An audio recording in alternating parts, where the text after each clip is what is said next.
4차 산업혁명을 대표하는 인공지능, 자율주행, 메타버스, 증강현실, 드론, 그다음에 바이오텍 이런 회사들이 향후 10년을 좌지우지하지 않을까 그런 생각이 듭니다. 만약에 그 상황이 되면은 연준이 더 이상 금리를 올릴 필요가 없어요. 그 상황에서 경기 침체가 안 온다고 가정을 하면 내년에 너무 걱정할 게 없는 게 돼버리는 거죠.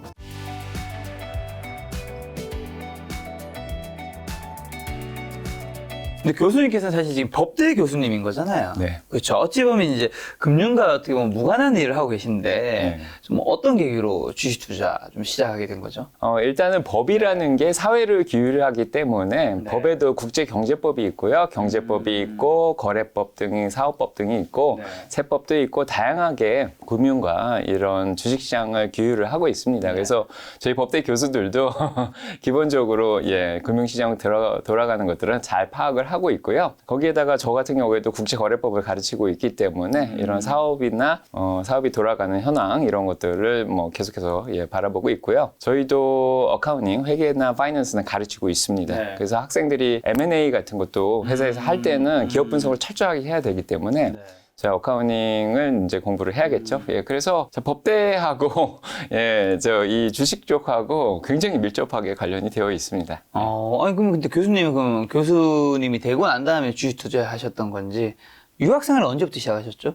저는 2002년도부터 월드컵이 끝난 이후로 미국으로 건너가서 러스쿨을 시작을 했는데 저는 사실은 IMF 때부터 투자를 했습니다.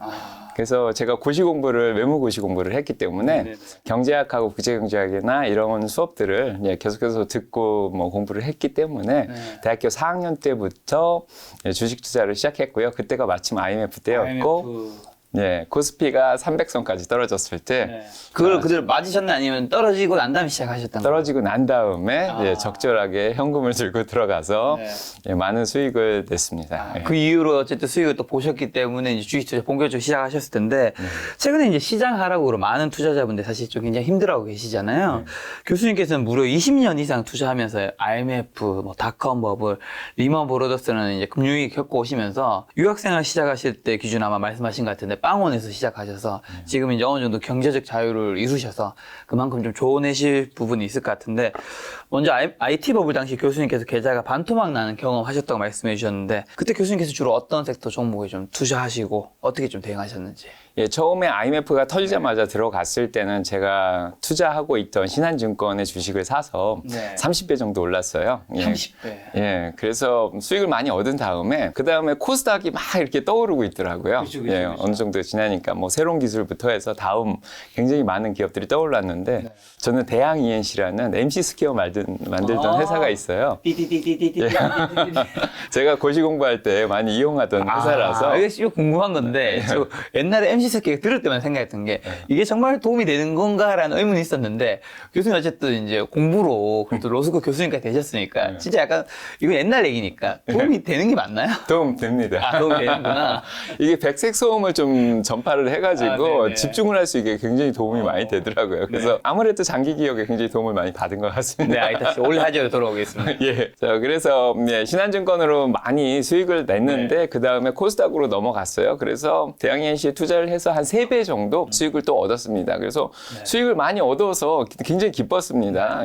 그런데 2001년도에 대학원 논문을 준비하던 시기가 있었어요. 2000년에서 2001년을 넘어가는 시기인데 한 6개월 정도 주식을 안 봤습니다. 그래서 이제 이쪽 성장주 위주의 포트폴리오를 들고 있다가 거기에서 닷컴 버블이 터졌죠. 근데 저는 몰랐습니다. 그게 나중에는 우리가 닷컴 버블이라고 불렀는데. 그래서 그때는 뭐 지칭할 명칭이 정확하게 없죠. 그때는 뭔지 몰랐고 코스닥이 50까지 내려가는 걸 제가 봤습니다. 그때 거의 반이 떨어지더라고요. 그래서 그때 이제 계좌를 보니까 뭐 반 이상 다 날라가 있었고. 사실 그 전에도 대한투자신탁이라든지 상업은행 감자 이런 것들을 통해서 제 주식이 반 정도 날아간 적이 있었는데 닷컴 버블에서 또 반이 또 날아갔고 그래서 여러모로 실패를 많이 경험을 했습니다. 그 이후로 아마 좀 수익을 보신 게 2008년 리먼 브로더 당시 이제 기회라는 걸 알고 그 이후로 10년간 4배씩이나 오른 금융주를 잡으셨다고 했는데 금융주를 특히 주목하시게 된 이유랑 그다음에 어떤 신호를 보고 기회를 느끼신 건지. 예, 기본적으로 경험이 굉장히 중요한 거잖아요. 네. 그래서 저도 제가 IMF 터졌을 때 신한증권에 투자를 해서 30배 정도 수익을 냈던 경험이 있었기 때문에 주식시장이 폭락한 경우에는 증권주가 제일 먼저 올라온다는 걸 알고 있었죠. 그래서 다른 주식보다도 그게 제일 좋겠다고 생각을 해가지고 그 당시 리먼브라더스 사태가 좀 금융권에 좀 문제가 있었기 때문에 사실은 쉽게 들어가긴 쉽지는 않았는데 그래도 많이 떨어졌고 그 중에서 가장 대장주이죠. 은행주 중에 가장 큰 주식인 JP 모건을 사가지고 예, 좀 싸게 들어갈 수 있었습니다. 그래서 그 주식들이 굉장히 오랜 시간을 걸쳐서 들고 있었더니 4배 정도 올라가더라고요. 예. 근데 앞에는 한국 종목을 얘기해 주셨는데 이제 뒤에는 JP 모건으로 딱 미국 종목으로 어떻게 바뀐 것 같은데 이제 그때부터는 미국 주식 위주로만 하신 건가요? 아니면 한국 주식은 어떻게? 제가 2002년도에 이제 유학을 떠났습니다. 그래서 2001년도에 닷컴 버블을 맞고 그 이후에 삼성전자랑 포항제철 이런 주식들을 들고 있었는데 그것들을 다 정리를 하고 유학을 떠났습니다. 2002년도에. 그래서 다 팔고 정리를 하고 다 미국 가서 유학 공부를 했죠. 그래서 가진 돈을 모두 이제 쓰면서 진짜 힘들게 유학 생활을 했고 인생에 정말 바닥을 경험을 했습니다.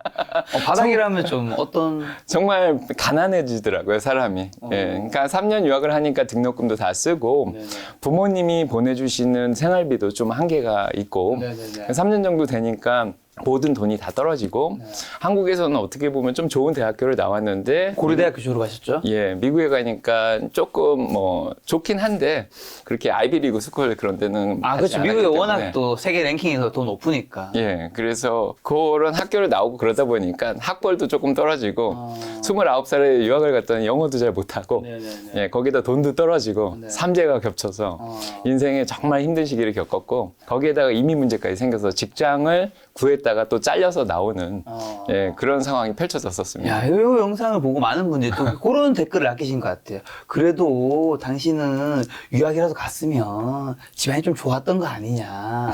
이런 댓글에 이제 교수님께서 뭐 답변을 해주신다면. 유학을 가기 전에는 정말 좋았습니다. 네. 제가 유학을 안 갔으면은 그냥 보통 집안, 중산층 집안에서 그냥 취업도 잘 됐겠죠. 고려대학교를 나왔으니까. 그래서 잘 살 수 있었는데 저는 도전을 좋아해서 도전한다고 미국을 갔는데 그 가는 바람에 모든 돈을 부모님 돈까지 다 써버리고 예, 거기에다 직장도 이민 문제로 좀 못 구하고 그런 상황이 펼쳐지니까 정말 왜 신은 저를 버리셨습니까? 제 지금 새로 나온 책에도 그렇게 써놨는데 예, 그래서 예, 왜 신이 저를 버리셨습니까? 이렇게 한탄하면서 울던 적도 있습니다. 운전하면서. 그래서 많이 슬펐는데 거기서부터 정말 운이 좋게 이제 포기하지 않고 새롭게 또 공부를 시작했어요. 석사 공부를 하나 더 해가지고 또 어떻게 운 좋게 또 장학금을 또 받을 수 있었습니다. 학교에서. 그다음에 2008년 레만 브라더스 사태가 터지기 직전에 교수가 될 수 있었습니다. 마이미 대학의 교수가 됐는데 거기에서 처음 월급을 받기 시작하면서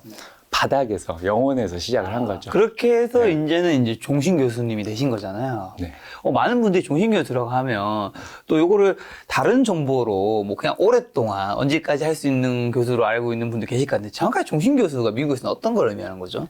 종신 교수는 일단은 테뉴어라고 하는데 맞아요. 예, 되게 힘든 거죠. 예, 그 학문 분야에서 최고로 인정을 받았을 때 전체 교수회의에서 투표를 통해서 예, 되는 건데 그렇게 되면은 죽을 때까지 죽을 때까지. 예, 직장이 보장이 되는 뭐 정년이 우리나라 뭐 65세면 뭐 70, 80세까지 이렇게 더 길게 해서 딱 끝나는 게 아니라 본인이 그만두고 싶을 때까지. 예, 맞습니다. 미국은 나이를 가지고 차별을 하지도 않고요. 거기에다가 제가 학교의 재정적인 상황 때문에 구조조정 때문에 저를 자르거나 그렇게 할 수는 없고요. 제가 그만두는 그날까지 가르칠 수 있습니다. 그래서 지금 아마 80살까지는 예, 수업을 할 생각입니다. 근데 종신 교수님이 되면 뭐 강의나 이런 것들도 별로 안 해도 된다면서요? 네, 강의는 의무가 아니고요. 예, 미국의 교수들은 좀 글을 많이 쓰는 작가 같은 개념이라고 생각하시면 됩니다. 작가라는 건 논문이나 이런 거, 네, 학회지 이런 게 맞습니다. 되게 중요한. 예. 원래 하재로 돌아오도록 하겠습니다. 저 요즘 한국 주식에 투자하시는 분들이 미국 주식에도 많은 관심 가지고 있는데 오랜 기간 좀 교수님께서는 미국 주식 이제 몇 년 되신 거죠? 미국 주식만은 했을 때는 14년 정도. 14년 정도 되셨는데 뭐 교수님께서 많은 분들에게 좀 조언을 주신다면 요즘 미국 주식 힘드신 분들은 한국 주식에서 힘들다가 미국 주식이 계속 오르고 있으니까 갔는데 미국도 힘들어지는 이런 분들이 굉장히 많을 것 같아요. 일단은 미국 네. 주식하고 한국 주식의 차이를 조금 아시는 게 좋을 것 같아요. 그래서 저는 포트폴리오를 짤 때 좀 위험을 분산하기 위해서 네. 국제적으로 전 세계적으로 분산을 하는 편인데요. 전 세계적 측면에서 보면은 미국의 우량주가 가장 많다는 건 알고 계실 거라고 봅니다. MSCI 인덱스를 보더라도 뭐 월드 인덱스에서 100개 중에 80% 정도가 미국 주식이죠. 그래서 미국에는 우량주들이 굉장히 많고 그만큼 미국 주식에 투자를 하면은 장기적으로 회사가 망할 가능성이 좀 적습니다. 그만큼 위험도가 좀 적다는 거죠. 그래서 한국 주식 중에서도 당연히 우량주가 있지만 전 세계적으로 훌륭한 삼성전자라든지 현대자동차 같은 그런 주식들이 있습니다. 하지만 미국에는 그것보다 더 많은 우량주들이 굉장히 많이 있기 때문에 장기 투자를 하시고 복리 효과를 노리고 투자를 하신다면은 미국 주식은 가지고 있으면은 뭐 그때마다 뭐 한 10년에 한 번씩 큰 위기가 오기도 하고 매년 한두 번씩 조정이 오기도 하는데 결국에는 다 극복하고 미국 주식은 결국은 올라가더라고요. 예. 사실 지난 10년 동안 미국 주식 좋다 그랬지만 사실은 그 중간중간에도 위기들이 많이 있었습니다. 네. 그래서 제 포트폴리오도 마이너스를 경험한 적이 뭐 1, 2년씩 연속으로 한 4번 정도 있었고요. 네. 하지만 평균적으로 10% 이상씩의 수익은 나더라고요. 그래서 예, 이번에도 조금 힘들긴 하지만 또 이 침체 시기를 지나면 또 장기적으로 2025년, 2030년까지 가면은 다 우상향해서 올라갈 만한 주식들이 정말 많이 있다고 생각이 들고요. 물론 한국에서 외국 주식을 투자할 때는 환율 위험을 항상 생각을 해야 됩니다. 근데 지금 미국의 달러 가치가 계속 올라오고 있고 올해 초부터 지금까지 16% 정도나 올라왔습니다. 달러 가치가. 그만큼 미국 주식을 가지고 계셨던 분들은 16% 정도의 환차익을 낼 수 있었던 거죠. S&P 500이 26%가 빠졌는데 환차익으로 16%를 얻었다면은 그만큼 사실 많이 손해본 건 아니라는 생각이 좀 들고요. 자, 그렇기 때문에 미국 주식을 앞으로 계속 가져가는 게 좀 바람직하지 않을까 그런 생각도 들고 오히려 한국 주식을 들고 있을 때는 외국 자본에 많이 노출되어 있는 경우가 많이 있습니다. 그래서 한국의 환율이 많이 올라가서 원화 가치가 떨어지면은 당연히 외국 기업들은 자산을 두고 있으면은 이게 가치가 떨어지죠. 예, 오히려 환율이 올라가면은 그렇기 때문에 한국 주식을 좀 파는 경향이 있습니다. 네. 그래서 아무래도 달러 가치가 앞으로 제 생각에는 지금 많이 올라와 있는데 쉽게 떨어지진 않을 거라는 생각을 합니다. 예, 계속해서 긴축은 일어나고 있고 미국 경기는 계속해서 좋기 때문에 지금 달러 가치가 쉽게 떨어지진 않을 것 같고 예, 계속해서 미국 주식을 가져가는 게 좀 좋다는 생각이 들고요. 물론 뭐 다 좋다는 얘기는 아니고 그 중에 이제 선택적으로 잘 고르셔야지 올라갈 수 있다는 생각이 듭니다. 자, 선택적으로 어떤 종목이 나올지 좀 이따 나올 거고요. 자, 미국이 이제 장기 우상향, 그다음에 달러 가치가 있기 때문에 그다음에 우량주 이렇게 얘기해 주셨는데 그럼 현재 미국 증시 점검 한번 해주신다면? 지금 미국 시장은 약간 프레저일합니다. 프레저일하다는 말은 약간 깨지기 쉽다는 말이죠. 마켓이 너무 많이 얻어 터져가지고 이런 표현을 쓰면 좀 그런데 예, 좀 많이 약해져 있는 상태예요. 그래서 주식이라는 게 매크로적으로 거시경제에 영향을 받는 시기도 있고 개별 실적에 의해서 움직이는 그런 시기도 있는데 요즘은 매크로적인 영향을 너무 많이 받고 있는 그런 시기예요. 그래서 기본적으로는 기준금리 인상으로 인해 가지고 기준금리가 앞으로 4.5%까지 올해 말까지 올릴 것도 같고 내년까지 5%대까지 올라갈 것으로 이제 패드와치 같은 데서 지금 보고 있는데 이렇게 기준금리 인상에 대한 불안감 그로 인해서 또 발생할 것 같은 경기 침체 거기에다가 뭐 그에 상응해서 뭐 채권금리 10년물 채권금리라든지 2년물 채권금리가 지금 4.2에서 4.5 정도까지 많이 올라와 있는 상태고요. 거기에다가 달러 가치가 너무 많이 올라가 있기 때문에 미국 기업들이 수출하는데 또 문제가 많이 생겨서 마진율의 압박을 또 받고 있는 그런 시기입니다. 거기에다가 지금 우크라이나 전쟁도 아직 끝나고 있지 않은 상황이라서 좀 정치적인 위험까지 있는 상황이고요. 거기에다가 중국에 이번에 이제 제3차 공산당 전당대회를 했는데 중국이 제로 코로나 정책을 또 유지를 하고 있어요. 그래서 그걸 바꿀 것 같지도 않고 그래서 세계의 공장이라고 불리는 중국의 지금 제로 코로나 정책으로 인해서 뭐 앞으로 뭐 경기가 좋아질 단기적으로 좋아질 만한 그런 뭐 보장도 없고 거기에다가 미중 간의 관계도 굉장히 악화되고 있는 상황입니다. 네. 불과 저번 주까지만 해도 영국의 금융시장에 가장 큰 문제가 있었는데 지금은 조금 안정이 되긴 했습니다. 저번 주에 리즈 트러스 총리가 결국은 사임을 했고요. 거기에다가 이태리도 지금 상황이 조금 안 좋습니다. 10년물 채권금리가 거의 4.7대까지 올라와 있는 그런 상황이고요. 그래서 거기에다가 지금 아시아 쪽으로 좀 위험이 또 넘어오고 있어요. 그래서 일본도 환율이 너무 높고요. 예, 거기에다가 뭐 중국도 지금 안 좋은 상황이고 한국도 뭐 예외라고 볼 수는 없습니다. 그래서 전 세계적인 거시경제적 마켓 리스크라 그러는데 시장 위험도 있고 거기에다가 규제적인 문제, 정치적인 문제까지 껴있고 이렇기 때문에 시장이 굉장히 지금 약간 프레저일, 좀 이렇게 강하지 못하고 약간 불안한 모습. 그만큼 변동성 지수도 많이 올라와 있죠. 빅스 지수가 30 가까이 올라와 있는 상황입니다. 그렇기 때문에 지금 변동성이 굉장히 심한 그런 상태가 아닐까 싶습니다. 그럼 올해 이제 남은 게 11월, 12월이잖아요. 벌써 10월 말이니까. 네. 11월, 12월 이제 미국 주식시장 전망 좀 어떻게 보시고 뭐 언제부터 좀 좋아질까요? 이제 결국엔 우상향 한다 말씀해 주셨지만 결국 우상향 하니까 사라고 말하기에는 그건 너무 정답 같은 것만 얘기하는 것 같아서 어쨌든 단기적인 시야도 되게 중요한 하잖아요. 제 대답은 제러미 시걸 교수가 말한 거랑 약간 비슷한데요. 네네. 제러미 시걸 교수는 결국에는 연준이 이자율을 적절하게 고점이 되면은 이제 인상을 멈추고 그렇기 때문에 내년에 한 6개월 정도 있으면은 예, 경기가 좋아지고 미국 시장이 20에서 30% 정도 올라가지 않을까 그렇게 예측을 하고 있습니다. 물론 반대 의견을 가진 학자들 도 굉장히 많이 있고요. 그렇죠. 예, 그렇기 때문에 만약에 내년 후반기에 30%가 올라간다고 가정을 하면은 네. 이게 직선으로 올라가는 게 아닙니다. 제 생각에는 어느 정도 반등을 했다가 올라갔다가 다시 내년 초반에 떨어졌다가 이렇게 올라가서 30%가 올라간다는 생각을 좀 하고 있어요. 근데 뭐 이게 틀릴 수도 있습니다. 제 뇌피셜이기도 하고요. 그래서 저는 이번 1, 2분기가 조금 GDP적으로 마이너스 성장을 했거든요. 네. 그래서 저는 이미 침체를 겪고 있다는 생각을 좀 하고 있습니다. 거기에다가 지금 명목 GDP를 따지면 1, 2분기만 마이너스인데 사실 이번 분기도 명목 GDP를 따지면 마이너스를 겪고 있어요. 그래서 지금 3분기 GDP 성장이 2.9%를 예상을 하고 있는데 PC 물가 지수로 보면 6.2%거든요. 지금 물가 인상률이 6.2를 빼면은 마이너스 3.3%가 돼요. 그래서 실질적으로 명목 GDP를 보면 지금 계속 마이너스를 겪고 있는 상황이고 이런 상황에서 경기가 사이클을 겪는다고 생각하면은 이미 떨어져서 침체를 겪고 1, 2, 3분기까지 내려왔다가 어느 정도 지금 조금 반등을 했다가 그 다음에 이제 떨어지든지 뭐 다시 내려가든지 그래서 제가 보는 경기 사이클은 좀 짧지 않을까. 미국에서는 리세션 경기 침체를 2분기 연속 마이너스 성장을 얘기하는데 그게 1, 2분기에 이미 경험을 했습니다.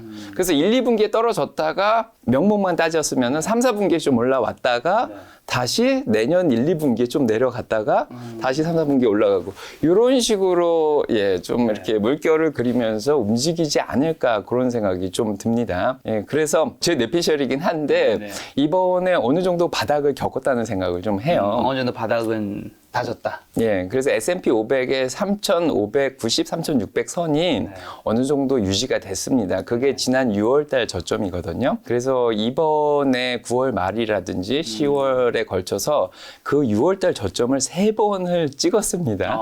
그래서 거기가 얼마나 강한 이 지지선인가를 좀 이렇게 증명을 하지 않았나 그런 생각이 좀 듭니다. 굉장히 조심스럽긴 한데 그래서 저번 주에 상승을 좀 했어요. 금요일에 좀 상승을 해서 3,600에서 지금 3,750 정도까지 지금 올라와 있는 상황인데요. 한 바닥 대비해서 5% 정도 올라와 있습니다. 예, 그렇기 때문에 지금 분위기가 어느 정도 바닥을 다지고 좀 올라가고 있는 분위기가 아닐까. 지금 S&P 500 기업의 72%가 실적이 예상보다 잘 나오고 있습니다. 물론 저번 분기 77%보다는 조금 줄긴 했어요. 그래도 워낙에 예상을 좀 적게 해서 그랬는지 몰라도 실적 서프라이즈가 좀 나고 있고요. 그중에서 P&G 같은 필수 소비재라든지 거기에다가 은행 은행주 JP모건, 시티, 웰스파고 뭐 이런 주식들이 또 회사들이 은행들이 또 실적을 잘 내고 있습니다. 자, 그런 게 증시에 굉장히 좀 좋은 영향을 미치고 있고, 자, 중간 선거에 대해서 많은 얘기들이 있는데 중간 선거 이전엔 굉장히 불확실해요, 상황이.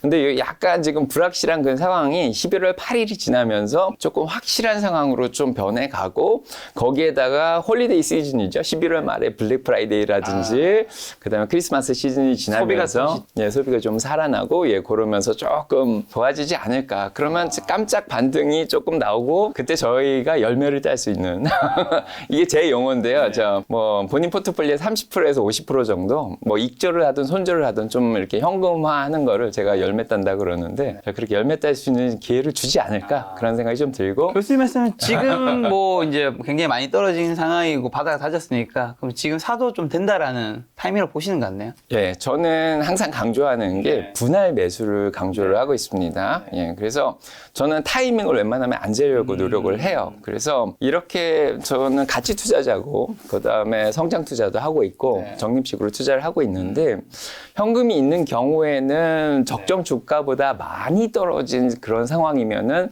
자, 웬만하면은 조금씩 거기서 추매를 하는 게 좋지가 않나 그런 생각이 들어요. 그만큼 가격이 너무 많이 싸졌습니다. S&P 500 기업의 지금 P 레이시오 퍼가 15.6까지 내려와 있는 상황이고요. 이게 10년 평균으로는 거의 17 정도 됐는데 그것보다도 많이 떨어져 있는 상황입니다. 이런 상황에서 가치 투자자들은 사죠. 그렇죠. 예, 사는데 이게 마켓 타이밍을 재서 그런 게 아니라 지금이 뭐 다시 올라가기 때문에 예측해서 사는 게 아니라 많이 싸졌기 때문에 지금 조금씩 사면은 괜찮지 않을까 이런 생각이 들고요. 뭐 이미 물려 계신 분들도 지금이 사기에 가장 좋은 시기라는 생각이 드니까 그냥 가만히 들고 계시는 게 더 좋지 않을까 하는 생각이 듭니다. 근데 이 미국이 어쨌든 우상해 했는 게 1990년도부터 어쨌든 미국이 이제 그 세계화의 주인공이었잖아요. 근데 지금 이제 미중 패권 전쟁이라는 말이 계속 나오고 있잖아요.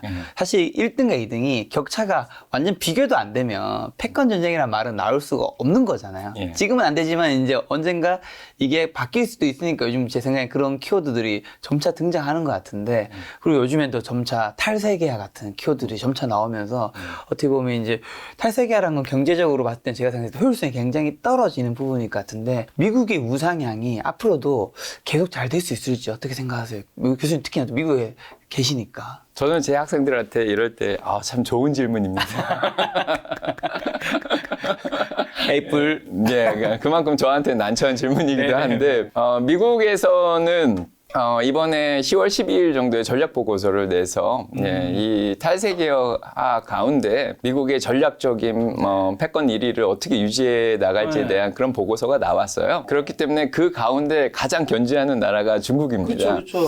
그래서 중국에 대한 견제를 앞으로 심화하겠다, 뭐 이런 식의 의도를 밝혔습니다. 중국이 더 이상 올라오지 못하게 이제 정치적으로 경제적으로 압박을 계속을 하고 있는 상황이고요. 그것 때문에 이번에 인플레이션 리덕션 액트, 인플레이션 감축 법안이라든지 반도체 법안들을 만들어 가지고 모든 기업들이 미국으로 들어와서 배터리든 부속이든 다 생산을 하게끔 만들고 있고요. 그다음에 중국으로의 반도체 수출이라든지 많은 것들을 또 견제해서 나가는 그런 상황입니다. 거기에다가 중국 자체가 지금 3차 공산당 전당대회에서 기존의 체제를 그대로 유지하는 모습을 보여줬거든요. 그래서 아무래도 제로 코로나 정책을 그대로 유지를 하고 거기에다가 더 어떤 급진적인 개혁을 할 생각이 없다면은 중국은 계속해서 어려움을 겪지 않을까.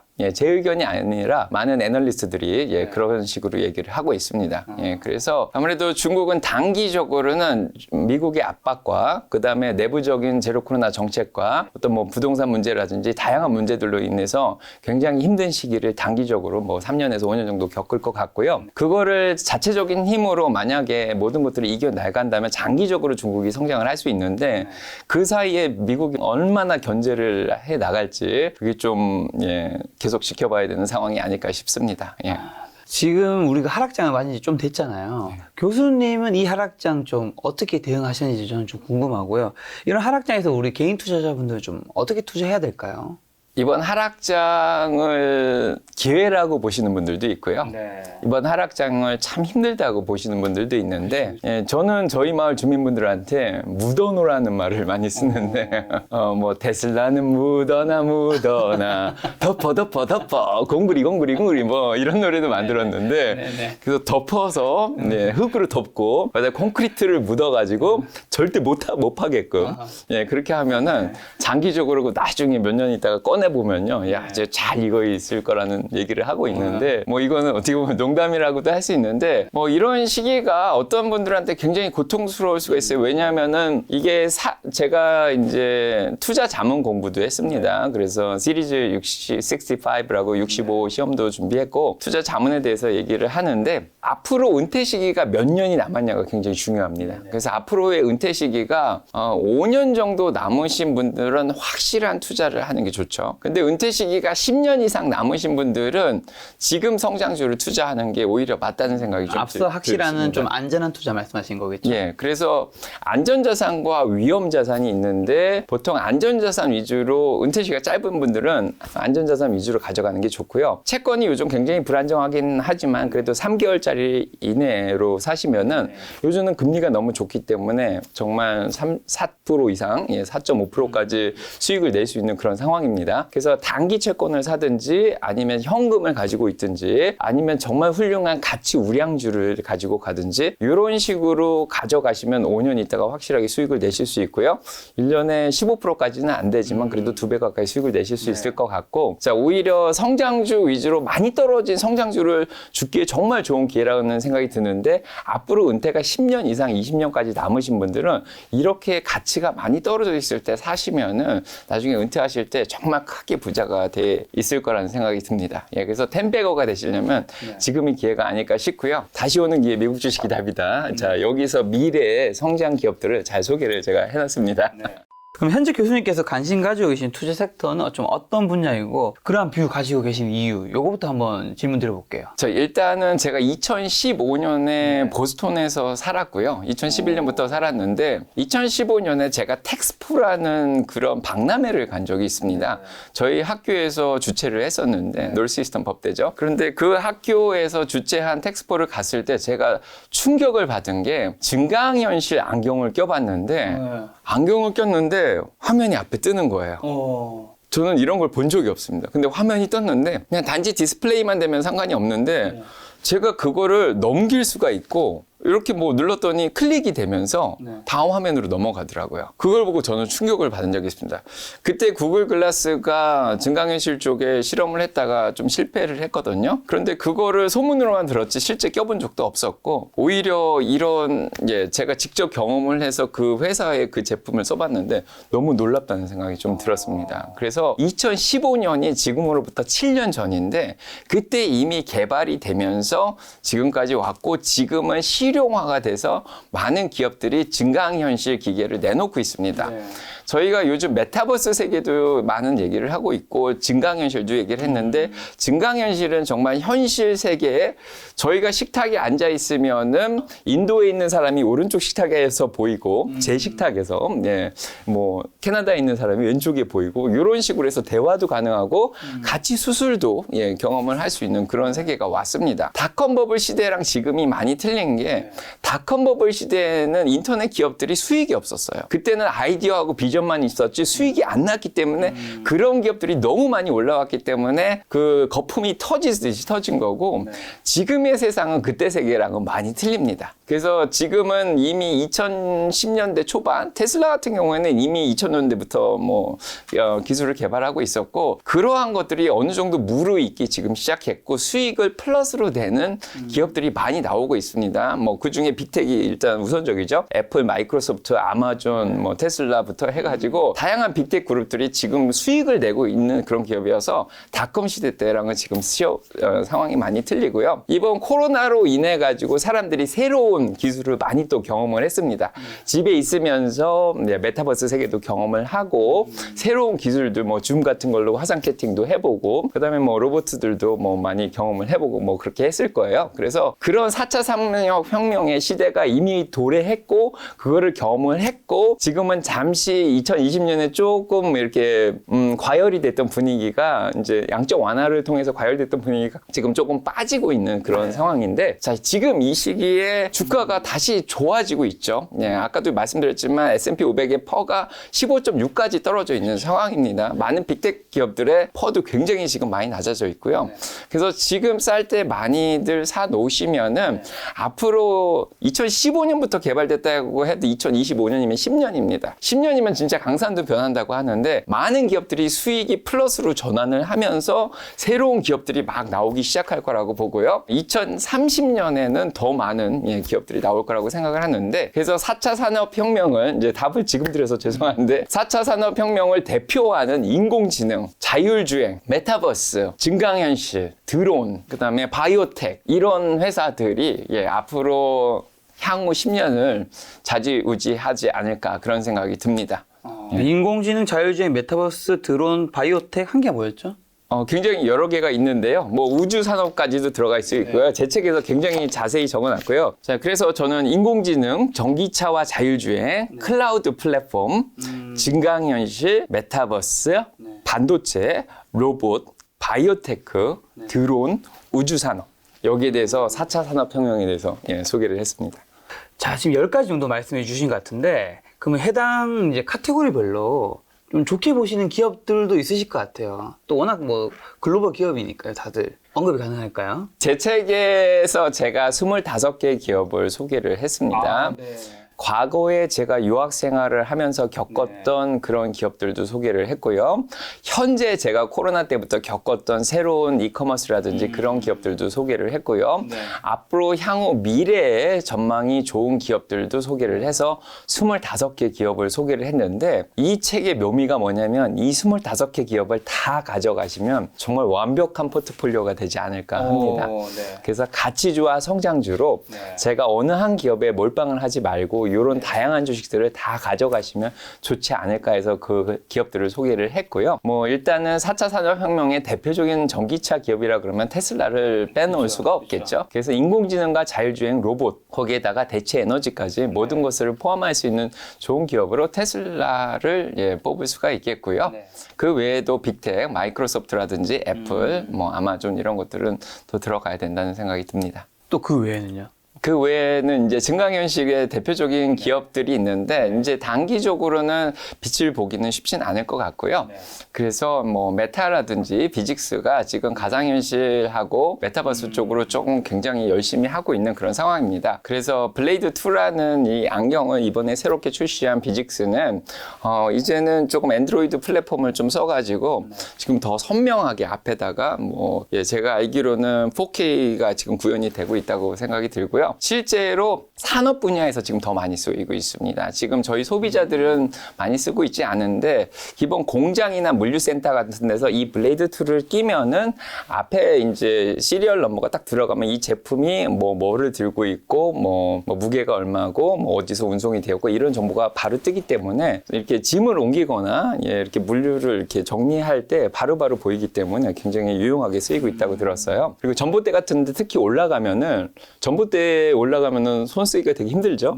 물론 기계가 요즘은 올려주긴 하는데, 거기에서 다양한 툴을 들고서 이렇게 작업을 할 때 안경을 끼면은 앞에 모든 정보가 나오고요. 화상 채팅이 가능하기 때문에 슈퍼바이저가 밑에서 다 얘기를 해주면 그 정보가 위에 뜹니다. 그 다음에 이제 통화도 할 수 있기 때문에 이제 일을 하면서 구체적으로 뒤에서 누가 얘기를 해주면서 모든 게 처리가 되죠. 그래서 이런 비직스 같은 기업이라든지, 뭐 이번에 호라이즌 월드를 또 열면서 거기에서 이제 메타버스 세계를 구현하고 있는 메타 같은 기업들도 지금 방향을 좀 전환을 하고 있습니다. 페이스북 자체가 조금 천천히 구독자 수가 이제 멈춰지는 그런 상황이고, 그쪽에 광고가 좀 많이 줄고 있기 때문에 새로운 활로를 찾고 있는데, 메타, 뭐 페이스북이 뭐 2025년 정도부터 또 새로운 세계를 열 수 있지 않을까, 그런 생각이 좀 듭니다. 지금 개인적으로 유망하게 보시는 그 섹터랑 종목 얘기해 주신 것 같은데, 또 따님이 있으시잖아요. 이제 얼마 전에도 딸의 주식 공부하자 이런 책도 내셨는데, 그럼 따님에게 투자 추천하고 싶으신 최애 기업은 좀 어떤 데일까요? 왜냐면 본인이 투자하는 것과 또 내 자식이 추천하는 건 좀 다를 수 있잖아요. 예, 제 딸이 지금 6살입니다. 네네. 그래서 제 딸이 나중에 졸업을 하고 네. 결혼을 하고 그럴 때 제가 없을 수도 있다는 생각을 했거든요. 네. 제가 코로나 때 미국에서 혼자 지냈고 가족을 한국으로 보냈기 때문에 제가 그때 백신도 안 나왔고 죽을 수도 있다는 생각을 해서 유언처럼 이 책을 썼는데 예, 그때 제가 생각한 게 만약에 저희 딸이 제가 죽고 20년 있다가 결혼도 해야 되고 돈이 많이 들어가야 되는 상황이 있을 것 같은데 그렇죠. 그때 뭘 사놓으면 그때 이제 돈이 많이 모일까 예, 그런 생각을 많이 했습니다. 네. 그래서 제 딸 계좌에는 테슬라하고 애플을 조금 많이 넣어놓은 상황이고요. 예, 물론 제가 이번에 새로 쓴 책에서 다루었던 25개 종목을 다 들고 가면은 제 생각엔 이게 거의 S&P 500 추종하는 거랑 약간 비슷하기 때문에 장기적으로 20년 있다가는 좀 많은 복리 효과를 거둬서 많은 부가 형성되어 있지 않을까 그런 생각이 좀 듭니다. 테슬라가 애플을 더 좋게 보시는 이유는요? 테슬라는 지금 소프트웨어 쪽으로 개발을 많이 하고 있죠. 지금 FSD 베타 버전이 나와 있는데 지금 자율주행 쪽에서 아마 선두 기업이 아닐까 그런 생각이 들어요. 그래서 도조 컴퓨터, 슈퍼컴퓨터를 이용해서 인공지능을 굉장히 빠르게 연산을 해서 운영을 하고 있고 지금 데이터죠. 예, 빅데이터도 많이 지금 모아 있는 그런 상황이고요. 그래서 지금 자율주행에 지금 3단계 정도로 올라가고 있는데 요게 이제 사람이 필요 없는 4단계나 5단계까지 곧 도달할 거라고 보고요. 이런 면에 있어서 뭐 물론 차의 결함도 있을 수도 있고 지금 고급차라고 불리는 그런 차들에 비해서 조금 인테리어가 좀 떨어지는 면도 조금 있긴 한데 그래도 이런 자율주행 기술 쪽에서는 테슬라를 따라오기는 쉽지 않을까 그런 생각이 좀 들고 뭐 전기차 기술 면에서도 배터리 4680 배터리도 개발을 하고 한번 충전하면 굉장히 오래 멀리 갈 수 있는 그런 노력도 굉장히 많이 하고 있고 거기에다가 테슬라는 중요한 게 보험을 같이 하고 있어요. 그래서 이게 자율주행이 되게 되면은 사람이 운전을 하면 제가 이제 법대 교수이기 때문에 사람이 운전을 하면은 사람이 사고를 내면 사람한테 책임이 있습니다. 네. 그래서 보험을 자기가 들어야 돼요. 근데 이게 자율주행이 되면 본인이 운전한 게 아니라 차가 운전한 게 되기 때문에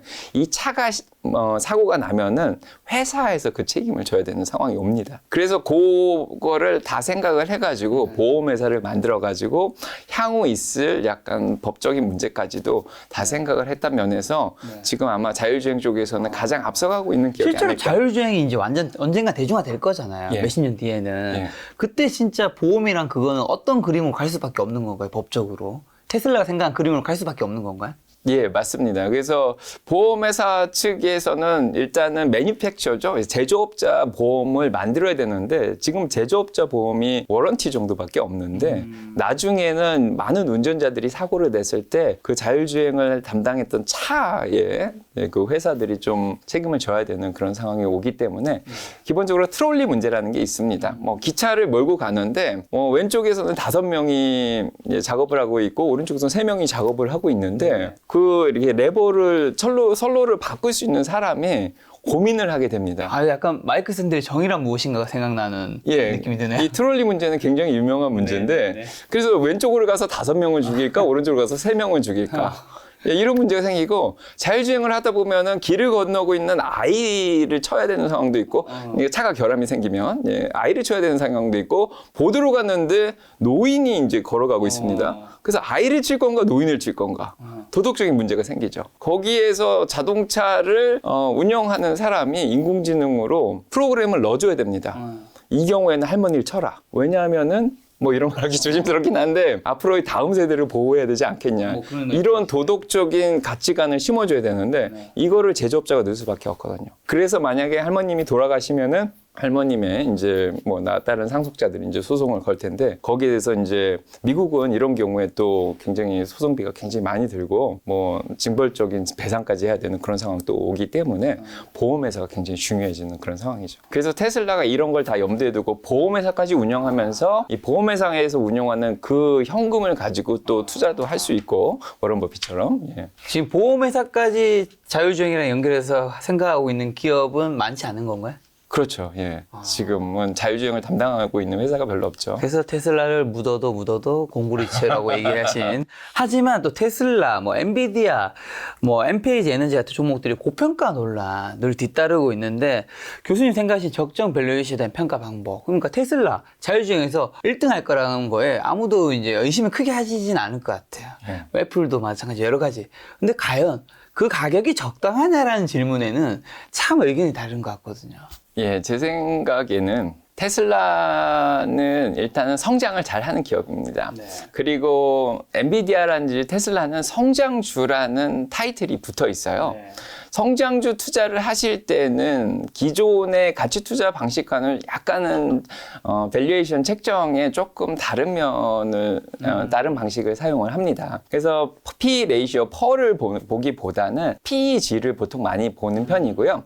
PEG, 팩이라고 불리는데 퍼를 성장률로 나누게 되죠. 그래서 보통 저는 이게 1보다 낮으면 정말 가치가 떨어졌다는 생각을 합니다. 자, 이런 거는 상대적 밸류에이션의 방법 중에 하나입니다. 이제 다른 기업들하고 비교하는 그런 방식 중에 하나인데 이 팩을 따졌을 때 지금 테슬라가 한 90 정도 퍼를 가져가고 있는데 매년 성장하는 매출 성장률이 70% 정도가 나옵니다. 그래서 요즘 주가가 더 떨어졌으니까 더 낮아질 수도 있는데, 자, 그래서 만약에 70 정도의 퍼를 가져가는데 70%의 매출 성장이 일어난다고 가정을 하면은 그게 1이라는 숫자가 나오거든요. 근데 죄송합니다. 제너럴 모터스 같이 GM 같은 회사는 성장이 굉장히 별로 안 되는 편이에요. 그래서 퍼가 테슬라는 뭐 70이라고 치면은 GM의 퍼는 20이 안 될 수가 있어요. 근데 옛날 방식으로 따지면 70보다는 20이 낮으니까 퍼가 낮은 기업이 저평가되어 있다고 생각을 하는데, 만약에 GM은 매출 성장이 매년 20%밖에 안 가져간다고 치면은 20을 20으로 넣으면 1이 됩니다. 그럼 테슬라가 70을 가져가고 70%를 성장하나 GM이 20%를 퍼를 가져가고 20으로 나눠서 1을 가져가나 이게 똑같다는 생각이 들거든요. 그래서 성장도 투자를 하실 때는 그 기업의 퍼가 높냐 낮냐를 보는 것보다는 매출 성장률 아니면 수익 성장률, 마진율이 얼마나 빨리 증가를 하는가 이런 거를 보는 게 더 낫다는 생각이 들어요. 그래서 앞으로 이 성장률이 지금은 70이지만 2024년이나 5년이 되면은 경쟁자들이 많이 나타나게 되는데, 그 경쟁자들이 나타났을 때 이 성장률이 조금씩 줄어들 수가 있습니다. 그렇죠. 그렇게 되면은 그때 가서는 밸류에이션 문제가 조금 생기겠죠. 그래서 그때가 됐는데도 불구하고 퍼가 70인데 성장이 70이 안 되고 40이나 50밖에 안 되면은 팩 레이시오가 굉장히 높아지게 되는데, 그때는 약간 고평가되어 있다는 말이 나올 수가 있습니다.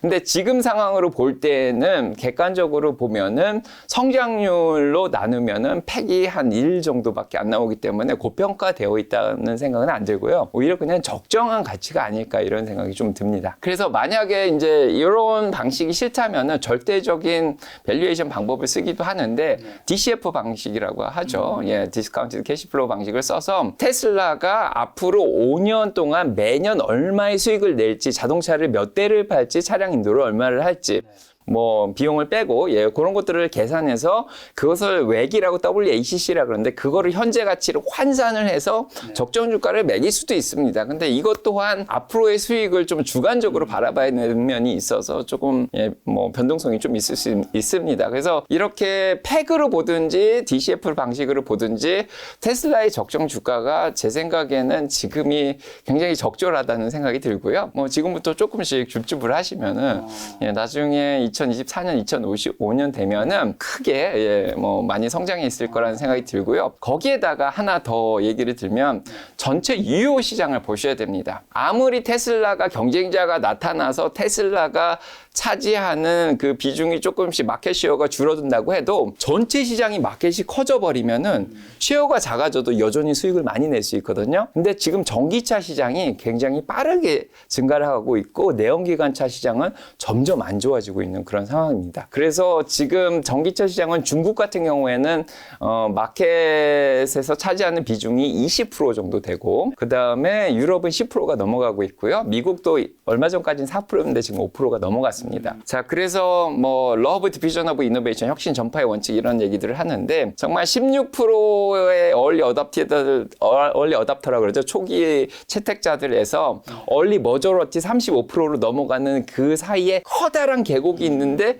16%에서 34% 방금 35라 그랬네. 34%의 얼리 머저리티 초기 다수가 채택하는 그 시기가 넘어가면은 기하급수적으로 수요가 늘어나게 되는 거죠. 그래서 지금 전기차 시장이 거의 평균적으로 16%에 다달하고 있습니다. 그래서 이거를 전기차를 점점 더 많은 사람들이 수요를 하게 되고 그러다 보면은 대부분의 사람들이 이제 전기차를 몰게 되겠고요. 뭐 미국이라든지 유럽이라든지 목표를 기본적으로 2030년 정도로 지금 보고 있고 그 이후에는 내연기관차를 운영을 안 하겠다는 나라들도 지금 나오고 있는 상황입니다. 그래서 전체 유효 시장의 전기차가 이렇게 많이 늘어나는데 거기에서 테슬라가 경쟁자가 나와서 비중이 줄어들어도 여전히 가져갈 부분이 많다는 거죠. 그래서 최소한 2024년 5년까지는 테슬라가 크게 문제는 없을 거라는 생각이 좀 듭니다. 예. 교수님 말씀해 주신 지금 테슬라의 주가가 이제 적정하다고 말씀해 주셨잖아요. 네. 교수님 근데 가치 투자를 중심으로 좀 하시잖아요. 적정하면 지금 사면 안 되는 거 아닌가요? 주가가 내가 생각한 것보다 저평가돼야지 사야 되는 것 같은데 교수님 말씀은 지금 적정하지만 앞으로는 기업이 더 성장해서 주가 그만큼 따라갈 거라 생각하시는 거라고 봐야 될까요? 좋은 지적이신데요. 사실은 제가 마음속으로 생각하는 적정 주가는 지금부터 조금 높긴 합니다. 네네네. 예, 근데 지금 시장의 영향권 안에 들어와 있기 때문에 매크로. 지금 조금 더 할인을 하고 있다고 생각하고요. 저는 까나코드라는 회사에서 891불의 적정 주가를 내놓은 거를 굉장히 좋아하는데 제가 직접 계산을 하기도 합니다. 그래서 그거를 3으로 나누면 한 290불 정도 되거든요. 그래서 290불이 적정하다고 사실은 생각을 하고 지금 얼마죠? 지금 220불 정도입니다. 예, 그래서 조금 많이 떨어져 있는데 자 그리고 시장이 굉장히 좋을 때는 정말 파이프 샌들러라든지 웨드 부시라든지 게리 블랙 같은 유명한 사람들이 내놓은 조금 더 높은 한 310불 정도가 적정하다고 생각을 하고 그래서 290불에서 310불 정도가 애널리스트들이 내놓은 적정 주가라고 생각을 하고요. 제가 왜 지금이 적정 주가라고 생각을 하냐면 650불을 저는 분할 전에 650불을 굉장히 좋아해요. 그 숫자를. 그걸 3으로 나누면은 216불 정도 됩니다. 그게 왜 그러냐면은 2020년에 테슬라가 S&P 500에 편입을 했어요. 그래서 지수를 추종하는 펀드들은 그러니까 뮤추얼 펀드들이 S&P 500 기업을 사면은 이 S&P 500 기업에 편입이 되면 무조건 사야 되는 그런 상황이 2020년 한 10월 정도에 있었는데 그때 편입된 가격이 650불이었습니다. 그래서 제가 그 가격을 굉장히 정확하게 기억을 하는데 그래서 패시브한 수동적으로 무조건 사야 되는 펀드들이 팔 수는 없지 않습니까? 그렇죠. 그래서 무조건 사야 됐던 그 가격 650불, 지금 216불이 가장 적절하다는 생각을 하기 때문에 지금 사면은 그래도 조금 손해는 안 보고 기관들이 내놓은 적정 주가 사이에 그런 어떤 이득은 좀 볼 수 있지 않을까 그런 생각이 좀 해요. 교수님이 테슬라를 언제 처음 사셨나요, 혹시? 저는 2020년 4월, 5월에 샀습니다. 그때 제일 처음 산 시점인 건가요? 예, 맞습니다. 그때 테슬라가 분할 가격으로 한 46불 정도 됐습니다. 그러면 이제 교수님은 테슬라 그 이후로는 판 적은 없으신 건가요? 그 이후로 많이 팔았습니다. 올랐을 때는 좀 팔기도 하고. 기본적으로 제 딸 계좌에 있는 그런 테슬라는 한 번도 판 적이 없고요.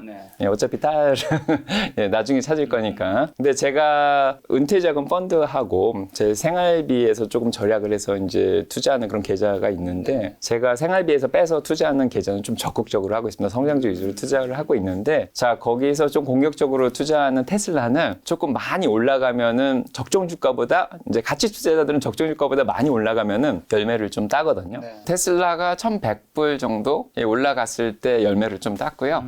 그 다음에 930불 정도 좀 올라갔을 때 그때도 이번에 열매를 조금 땄죠. 그래서 현금 마련을 좀 했습니다.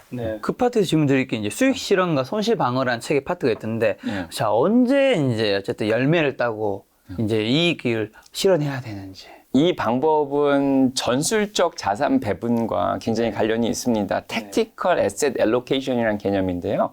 미국의 투자 자문사들이 많이 쓰는 개념이고 전략적 자산 배분이 있고 전술적이 있는데 전략적 Strategic Asset Allocation을 쓰시는 분들은 좀 장기 투자를 하면서 타이밍을 재지는 않고요. 리밸런싱 정도만 하고요. 전술적으로 하시는 분들은 타이밍도 좀 재고 거기에다가 섹터 로테이션, 섹터별로 좀 강한 강한 섹터에 좀 옮겨갔다가 약한 섹터는 조금 뭐 비중을 줄이고 이런 식으로 하는 게 전술적인 겁니다. 그래서 옛날에 전략과 전술을 배우셨을 텐데 전략은 좀 장기적으로 보는 거고 전술은 좀 짧게 보는데 저는 이 생활비 계좌는 좀 약간 전술적으로 운영을 하고 있습니다. 그래서 적정 주가보다 많이 올라갔을 때나 빅스 지수, 공포 지수라는 게 있어요. 그게 20 밑으로 떨어져서 약간 시장이 과열됐을 때 RSI 지표라는 거가 있는데 그게 70 이상, 뭐 일봉으로 봤을 때 70 이상 올라갔을 때 이렇게 시장이 약간 과열됐고 주변에 많은 사람들이 주식시장으로 들어오기 시작할 때 그때 보통 열매를 땁니다.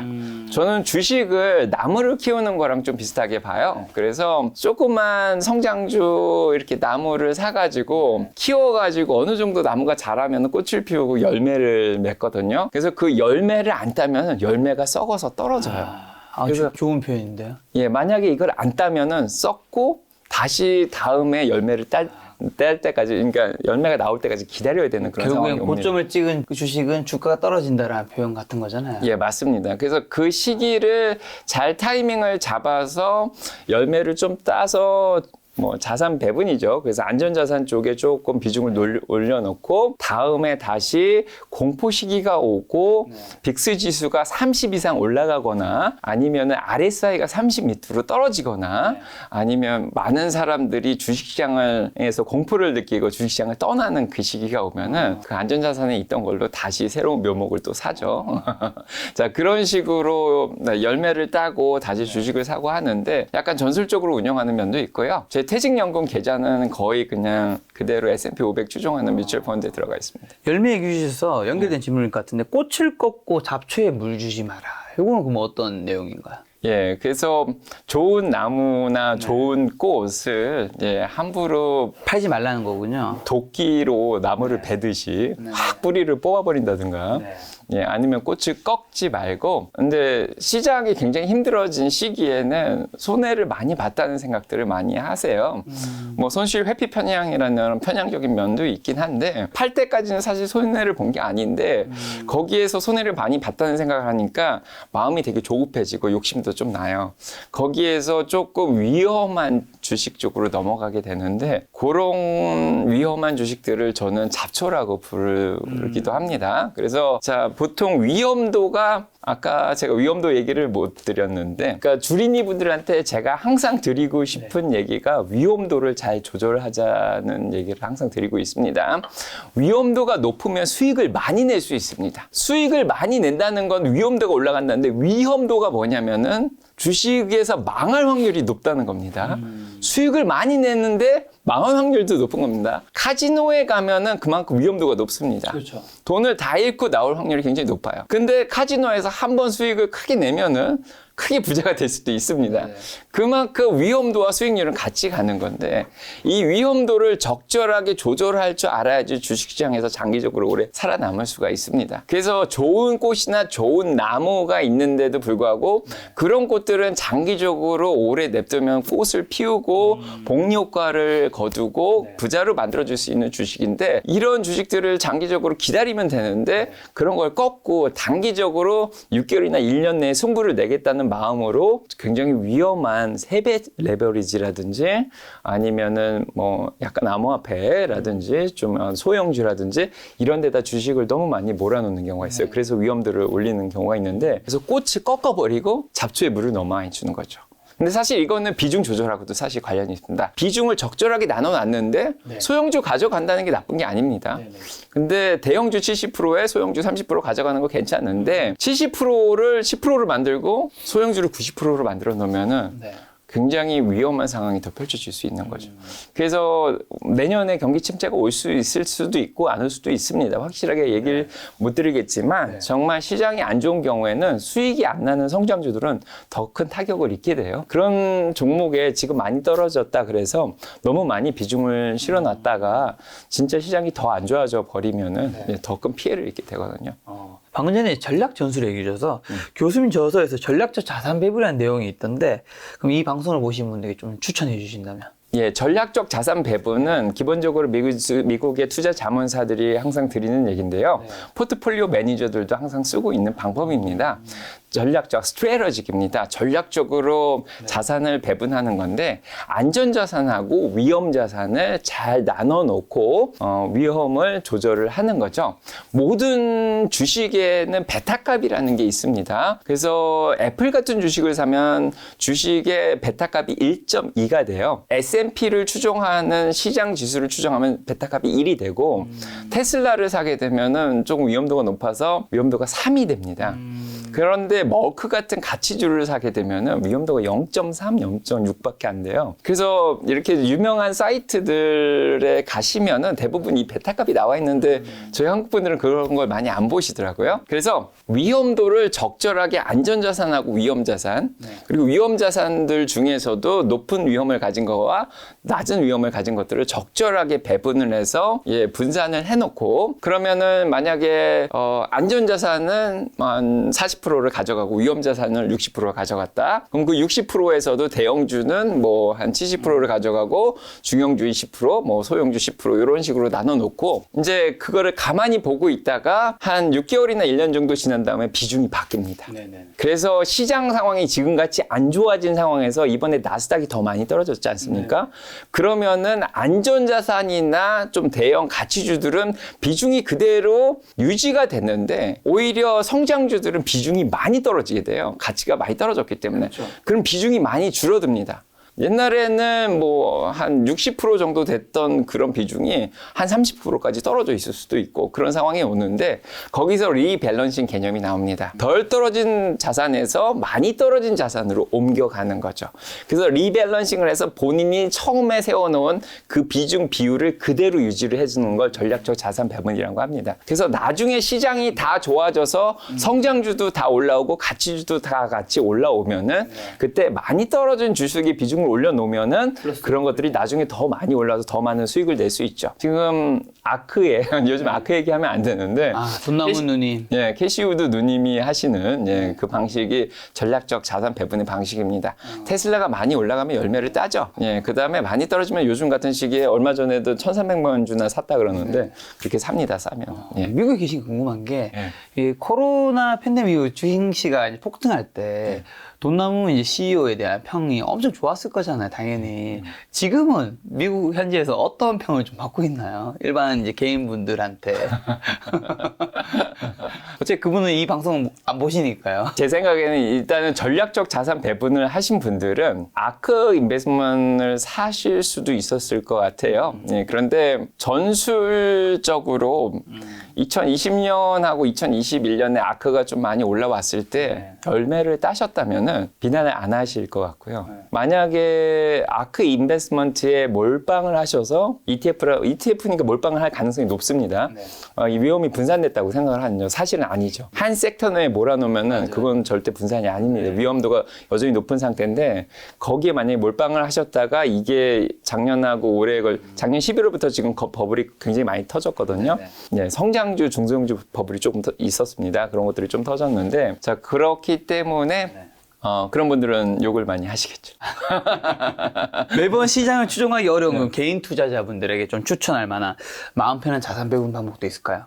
미국에서 전통적으로 쓰는 방법인데요. 100에서 자기 나이 뺀 것만큼 위험자산에 투자하는 게 가장 맞다는 생각이 듭니다. 그래서 본인이 40살인데 100에서 40을 빼면 60이 나오지 않습니까? 그래서 60%를 위험자산에만 투자하고 그 다음에 40%는 안전자산에 투자하는 게 가장 좋은 방식이고요. 그 다음에 안전자산이 뭔지를 잘 보셔야 되는데 요즘은 채권이 위험자산입니다. 알고 계시죠? 그래서 장기물인 10년물과 2년물이 이미 역전이 됐기 때문에 장기물도 요즘 안전하게 볼 수는 없고요. 자, 오히려 짧은 시기를 가진 3개월짜리는 워낙에 이미 할인된 가격으로 처음에 판매가 되기 때문에 이자율에 거의 영향을 받지 않고 있습니다. 그래서 지금 금리가 만약에 4.5%라 그러면은 지금 사시면 3개월 있다가 4.5% 수익을 낼 수 있습니다. 그런 식으로 안전한 뭐 짧은 시기에 채권이라든지 아니면 현금, 달러를 들고 가시든지 제 생각에는 달러가 조금 당분간은 쉽게 빠지진 않을 것 같아요. 예, 기준금리를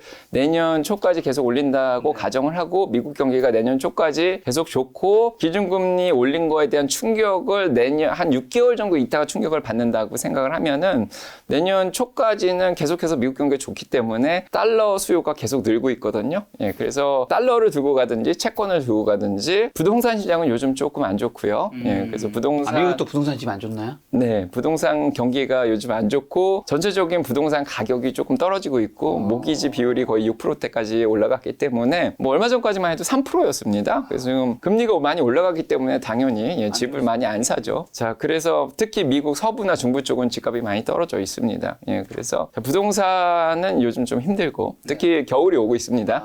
겨울에는 이제 집 많이 안 사죠. 예, 봄에 많이 사죠. 한 3월 이후에 많이 사는데 자, 그래서 예, 부동산보다는 달러나 좀 뭐 단기 채권이라든지 뭐 아니면 CD 저축성 예금 뭐 이런 식으로 가져가는 게 좋지 않을까 싶습니다.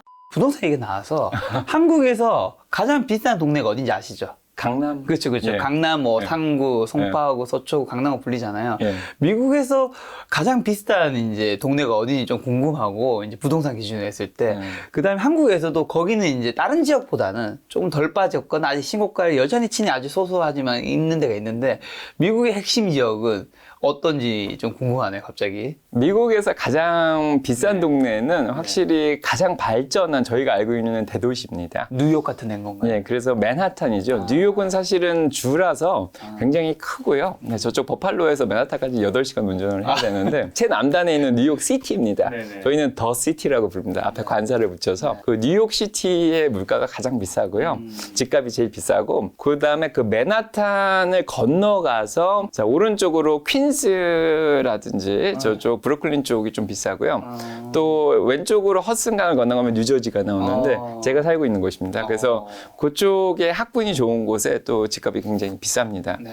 그 다음에 보스턴도 비싼 편이고요. 예, 그 다음에 워싱턴 DC 근처도 좀 비싸고 서부로 가면은 좀 비싼 동네가 이제 베버리힐스 LA 쪽이 좀 비싸고 그 다음에 캘리포니아 쪽에서 샌프란시스코가 좀 비싼 편이죠. 그런데 캘리포니아보다는 동부 쪽이 집이 많이 없습니다. 워낙에 학교들도 많고 계속해서 인구가 늘어나고 있는 그런 도시에 미국의 집 공급이 조금 부족한 면이 있어요. 그래서 레만 브라더스 사태 때도 보스턴 근처는 집값이 거의 안 떨어졌습니다. 진짜요? 예, 그만큼 40개 정도의 유명한 대학교가 있고 하버드, MIT 같은 게 있고 그 전 세계에서 이 학자들이 몰려드는데 학생들이 몰려드는데 그 사람들이 거기서 안 떠나죠.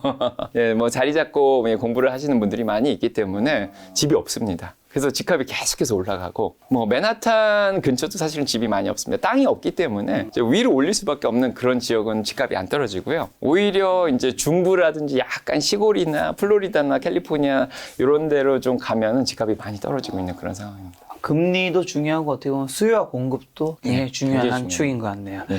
자, 교수님께서 주린이 분들에게 주식 투자 앞서 꼭 알아야 될 거 뭐 이런 거 한번 코칭해 주신다면. 멘탈이 중요하긴 한데요. 네네. 멘탈은 제 생각에는 부수적인 거라고 합니다. 생각이 듭니다. 그래서 시장이 정말 안 좋고 공포스러울 때 굉장히 두렵고 떨릴 수가 있는데 이거를 그냥 이겨내라고 말을 하는 게 말이 안 돼요. 그래서 괜찮습니다. 결국 올라갈 겁니다. 물론 이렇게 저는 전문가가 아니지만 진짜 전문가가 나와서 괜찮습니다. 결국 주가 떨어졌다가 올라갈 겁니다. 이렇게 말을 해주면 조금 신뢰도가 있기 때문에 위로가 되긴 하는데 그게 또 한두 달이면 괜찮은데 6개월씩 이렇게 그러면 이제 신뢰도 떨어지기 시작해요.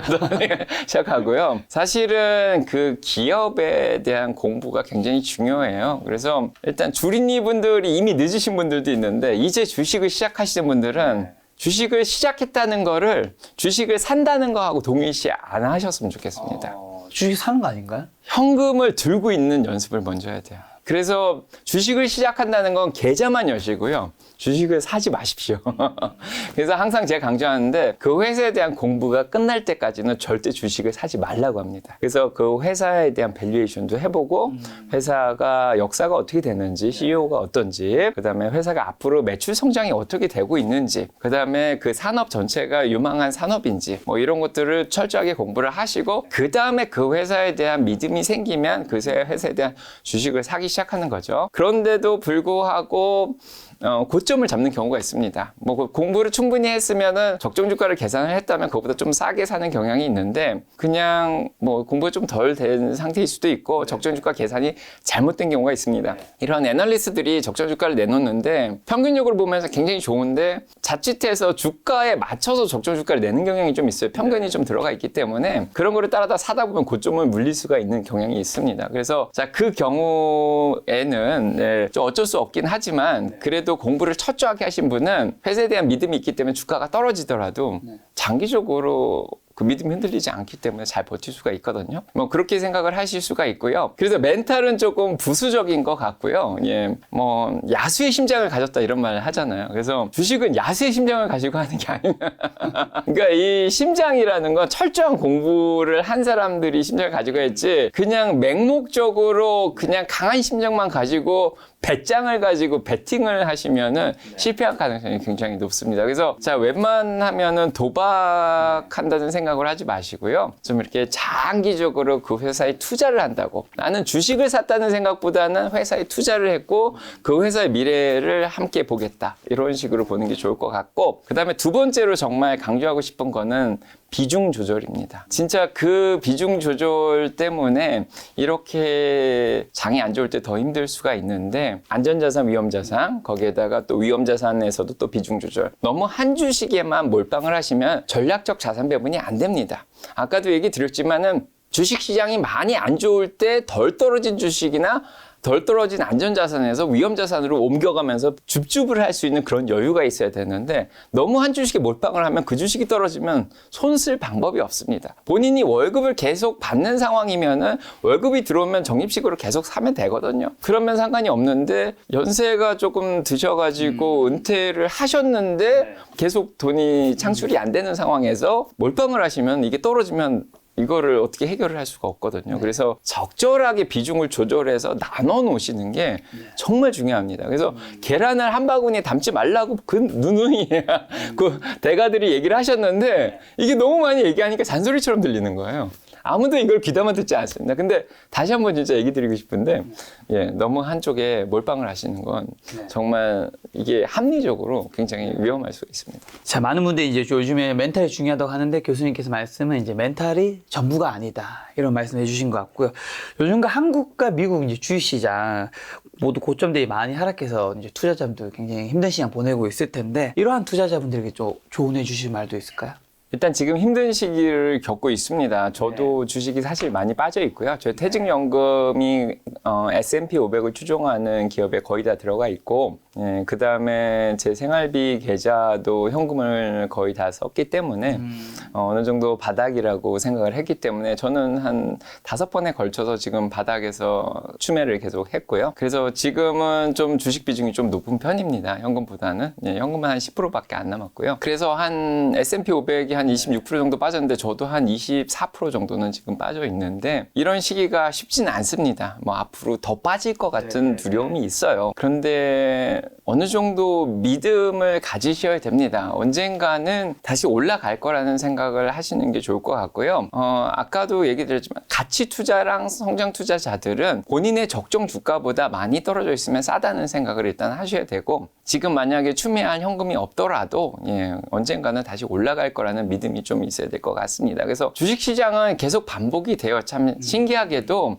파도를 타듯이 많이 큰 파도를 일으면서 올라갔다가 많이 내려가는 경우도 있고 잔파도를 일으면서 조정을 겪고 올라갔다 내려갔다 하는데 제 생각에는 많이 빠진 것 같습니다. 지금 많이 빠졌고 만약에 지금 제가 산 이 가격보다 더 빠질 수도 있습니다. 근데 그거는 감당을 하셔야 됩니다.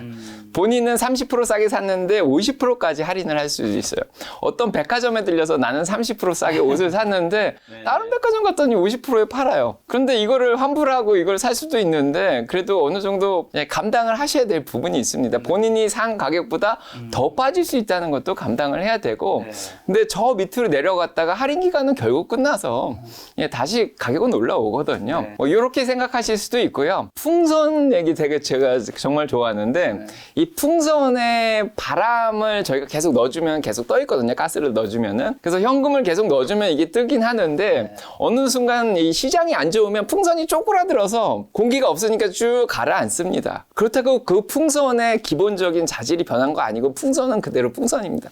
그냥 좀 많이 떨어져 있어서 바닥까지 내려왔는데 이게 또 기류가 좀 좋고 따뜻해지면은 풍선이 막 불어가지고 다시 막 올라오거든요. 그래서 저희 풍선이 어느 순간 나중에 돈이 많이 모여서 너무 커져가지고 그게 어느 순간 빵 터져서 저희가 은퇴할 때 큰 부자를 이루면서 저희가 돈벼락을 자 맞을 수가 있는데 자 결국 풍선은 풍선입니다. 그게 쪼그라들 때도 있고 좀 커질 때도 있고 한데 결국 저희가 목표로 하는 거는 그 풍선이 나중에 많이 커져서 정말 터질 때까지 기다리는 거지. 예, 그래서 그 풍선이 다시 안 뜬다는 생각을 하지 마시고요. 적립식을 하신 분들은 계속 돈을 넣으시면 계속 떠오를 것이고 만약에 적립을 못 하시더라도 이 풍선 결국엔 나중에 떠오를 거라는 생각이 듭니다. 자, 증시 매번 다른 이유로 지나고 나면 좀 비슷한 공포를 주면 투자자분들 그럼 괴롭히는데 이런 공포 이겨내는 교수님만의 노하우는 뭘까요? 저의 가장 큰 비결은 일단은 함께하는 사람들이 있는 게 굉장히 중요합니다. 일단은 정신적으로 안 흔들리기 위해서 함께 투자를 하시는 분들이 있는 게 좋고요. 그래서 본인이 힘들 때 옆에서 조언을 해주거나 그럴 수 있는 멘토가 있으면 좋고 또 함께 주변에서 같이 투자하시는 분들이 있죠. 같이 멘탈 잡고 하는 게 좋은데 사실은 더 좋은 거는 자산 배분입니다. 아무리 공포스러워도 본인이 현금이 있으면은 달러가 있으면은 절대로 무섭지가 않습니다. 본인이 투자할 수 있는 돈인데도 불구하고 안 투자하고 욕심을 버리고 가지고 있으면은 아무리 주식시장이 떨어져도 나는 싸게 살 수 있다는 생각이 있기 때문에 왜냐면 상관이 없죠, 사실은. 더 싸게 살 수 있는 거니까. 흔들릴 수가 없습니다. 그렇다고 주식에서 돈을 다 빼서 현금만 들고 있으라는 얘기는 아니고요. 아까도 열매 따는 얘기는 30에서 50% 정도 현금화 하는 거를 얘기를 하는데 그렇게 현금을 따가지고 조금 잘 가지고 있고 조금 쓰더라도 한 10%나 20% 정도를 계속 가지고 있으면 마음이 생각보다 굉장히 편합니다. 그래서 이 현금을 들고 있기가 너무 어려워요. 저는 제가 고수란 얘기를 드리는 건 아니지만 정말 고수와 중수의 차이는 딱 그 열매를 따고 현금을 유지하는 능력에 있다고 봅니다. 워런 버핏은 아마 지금도 현금을 들고 있을 거고 지금도 뭔가를 줍줍하고 있을 거라고 믿어요. 물론 다음에 썰티네프 공지가 나오면 이제 다 알 수 있겠지만은 이런 고수들일수록 현금을 잘 유지를 하는 경향이 있고요. 이거를 잘 유지하려면 마치 이렇게 나쁜 습관을 없애는 거랑 좀 비슷해요. 그래서 본인이 만약에 술이나 담배 같은 거를 끊고 싶은데 이런 걸 끊으려면은 나 오늘부터 끊을 거야. 그럼 끊어지지가 않죠. 오히려 대체제를 찾으시면 됩니다. 그래서 술이나 담배 대신에 뭔가 딴 거를 먹는다든가 땅콩이나 뭐 피스타치오 이런 걸 먹는다든가 그렇게 해서 끊는 분들이 많이 있잖아요. 그거랑 비슷합니다. 그래서 현금 유지를 못하고 자꾸 주식을 사는 이런 습관이 드신 분들은 돈만 있으면 진짜 주식이 보이면 사고 싶어요. 마치 돈이 있으면 쇼핑을 하러 가시는 옛날에 제가 막 9천을 떠돌아다닌다 뭐 이런 얘기도 하는데 돈만 있으면 힘들면은 이제 백화점 가서 쇼핑하고 다니고 이제 스트레스 해도 되죠. 네, 스트레스 해소 되죠. 그래서 그렇게 주식을 이제 자꾸 사시게 되는데 그거를 억제를 하고 진짜 마지막에 싸게 떨어질 때까지 유지를 하는 그거를 잘 유지를 하는 본인만의 노하우를 찾으십시오. 그래서 저 같은 경우에는 주식 계좌에서 현금을 아예 빼버려 가지고 진짜 못 쓰는 어딘가 이제 뭐 와이프한테 준다든가 어딘가 이제 잘 묻어놓거든요. 그러다가 진짜 뭐 생각 없이 지내다가 기회가 왔거나 그럴 때 그 돈을 굉장히 어려운 절차를 거쳐서 이렇게 주식 계좌를 옮긴 다음에 또 사고 이런 식으로 합니다. 그래서 아니면 그 현금으로 뭔가 다른 거를 사놨다가 그걸 팔아가지고 현금화 할 수 있는 뭐 자산 같은 다른 안전자산을 좀 사놓던가 이런 현금도 하나의 종목이니까 잘 가지고 있어라. 자, ETF 개별 종목을 85대 15 비율로 가져가신다고 말씀해 주셨는데 개별 종목보다 ETF를 더 선호하시는 건지랑 그다음에 선호하시는 이유가 있다면? 저는 퇴직연금은 기본적으로 뮤추얼 펀드에 투자할 수밖에 없습니다. 그래서 ETF나 뮤추얼 펀드에 투자하는데요. 제 퇴직연금은 403D라는 겁니다. 일종의 401K랑 좀 비슷한 건데요. 제가 학교에서 근무하기 때문에 403D라고 합니다. 그래서 미국에는 에리사라고 투자 관련된 법안이 있는데 퇴직연금과 관련해서 각 회사나 학교는 퇴직을 하시는 분들한테 다양한 선택권을 주게 되어 있습니다. 그래서 위험도가 너무 한쪽으로 쏠리지 않는 방향으로 주식에 투자할 수도 있고요. 채권에 투자할 수도 있고 거기에다가 금이나 은이나 이런 광물에 투자할 수도 있고 뭐 리츠 가치, 뭐 부동산에 투자할 수도 있습니다. 그렇게 다양한 선택권을 주고 주식 같은 경우에도 성장주 ETF가 될 수도 있고 S&P 500에 추종할 수도 있고 한 몇십 가지 종류가 돼서 미국의 퇴직연금을 받는 분들 대부분이 미국의 한 90% 이상이 받죠. 그래서 이분들은 본인이 직접 주식 투자를 하고 있습니다. 예, 그래서 저도 그 중에 하나고요. 그래서 제 퇴직연금은 적립식으로 자 매달이 아니고 자 월급이라고 그렇긴 그렇고요. 2주에 한 번씩 나오기 때문에 이 샐러리가 나오는데 요거에서 10%를 떼서 이 적립식으로 투자가 되고요. 학교에서는 매칭이라 그래서 또 10%를 이제 첨가를 해서 한 20% 정도를 투자를 하고 있습니다. 그래서 그거는 S&P 500을 추종하는 펀드에 지금 다 들어가고 있고요. 그 다음에 나머지는 제가 현금을 생활비에서 조금씩 빼서 아껴가지고 제가 또 추가적으로 돈을 만들어가지고 그거를 또 투자를 하고 있습니다.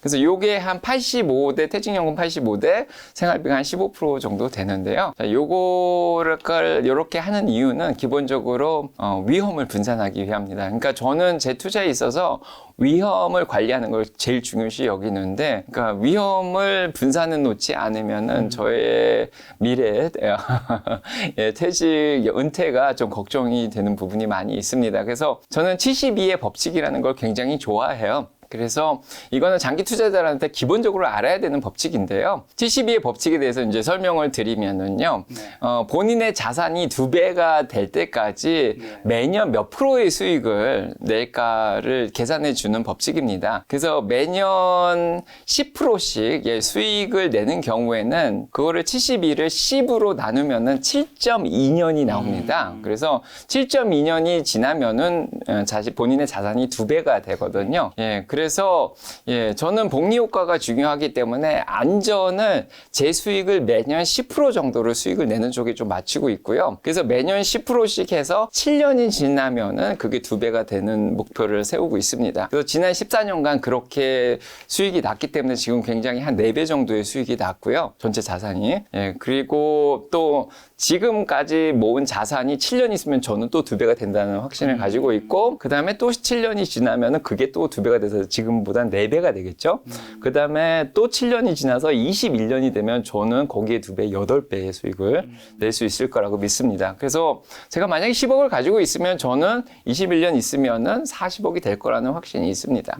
그래서 그렇게 위험을 조절해서 저는 은퇴할 때 제가 40억만 있으면 저는 노후를 잘 맞이할 수 있지 않을까 그런 생각을 하고 있고요. 만약에 뭐 7년만 더 투자를 하면은 슈퍼개미가 되겠죠. 자, 그럼 교수님께서 실제로 좀 주식 투자 해오신, 뭐 하고 계신 에피소드 뭐 한 가지 정도만 얘기해 주신다면. 제가 IMF 때 들어가서 증권주를 사서 신한증권이 30배가 됐던 얘기들.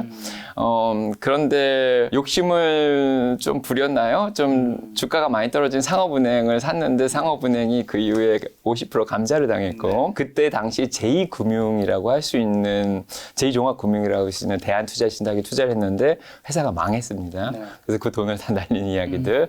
그런 것도 에피소드라고 할 수 있고, 그 다음에 고시 공부 아니죠. 이제 논문 준비한다고 6개월 동안 방치했더니 닷컴 버블을 맞이해서 많이 터진 얘기들. 그 다음에 또 레만 브라더스 사태가 터졌는데 그 전에 정말 운 좋게 직장을 구해가지고, 레만 브라더스 터지고 그 이후 몇 달 있다가 제가 학교를 다니기 시작했는데, 그래서 교수가 됐는데, 자, 그때부터 월급이 나와서 저는 영원에서 시작을 해가지고 그때부터 투자를 시작했는데, 이렇게 적립식으로 투자를 하다 보니까 그 돈이 정말 많이 늘어났습니다. 그래서 이게 2주에 한 번씩 돈이 들어갔는데 이게 14년이 됐으니까 원금도 계속 넣겠죠. 근데 그 돈에 한 4배 정도의 수익이 났습니다. 그래서 자, 이렇게 저는 장기적으로 투자를 했더니 복리 효과를 거둬서 제 자산이 많이 늘어난 걸 봤기 때문에 이게 정말 좋은 방식이구나.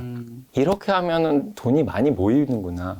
그리고 앞으로도 이렇게 하면 나는 은퇴할 때 문제가 없구나. 그래서 저는 지금 욕심을 굳이 부릴 필요가 없다. 이런 생각이 좀 듭니다. 그래서 유학생활 동안에 정말 돈도 없고 진짜 인생의 밑바닥까지 가봤는데 그 이후에 진짜 처음부터 월급부터 조금씩 모으기 시작해서 진짜 여기까지 왔다는 것 자체가 정말 저의 큰 에피소드가 아닐까 그런 생각이 들고요. 그 다음에 2020년부터 또 테슬라라는 기업에 처음 투자를 하기 시작했는데 저는 그전까지만 해도 테슬라에 투자하는 거는 정말 테슬라는 사기다 이런 말이 많았어요. 그래서 테슬라에 투자하는 거가 얼마나 위험한지에 대해서 얘기를 많이 했습니다. 그래서 테슬라는 2019년에 정말 돈이 없어서 망하기 직전까지 갔었거든요. 근데 2020년이 돼서 수익이 플러스가 나기 시작하는 그 시점이 있었습니다. 물론 이게 탄소 배출권 뭐 이런 게 포함이 되어 있기도 한데 그 시기가 되니까 이제 테슬라가 좀 괜찮겠다 이런 생각이 좀 들더라고요. 그래서 정말 그때가 700불이었습니다. 분할 전에 그 이후에 5분의 1로 분할하고 또 이번에 3분의 1로 분할을 했는데 그거를 계산하면 한 46불 정도 되거든요. 그래서 그때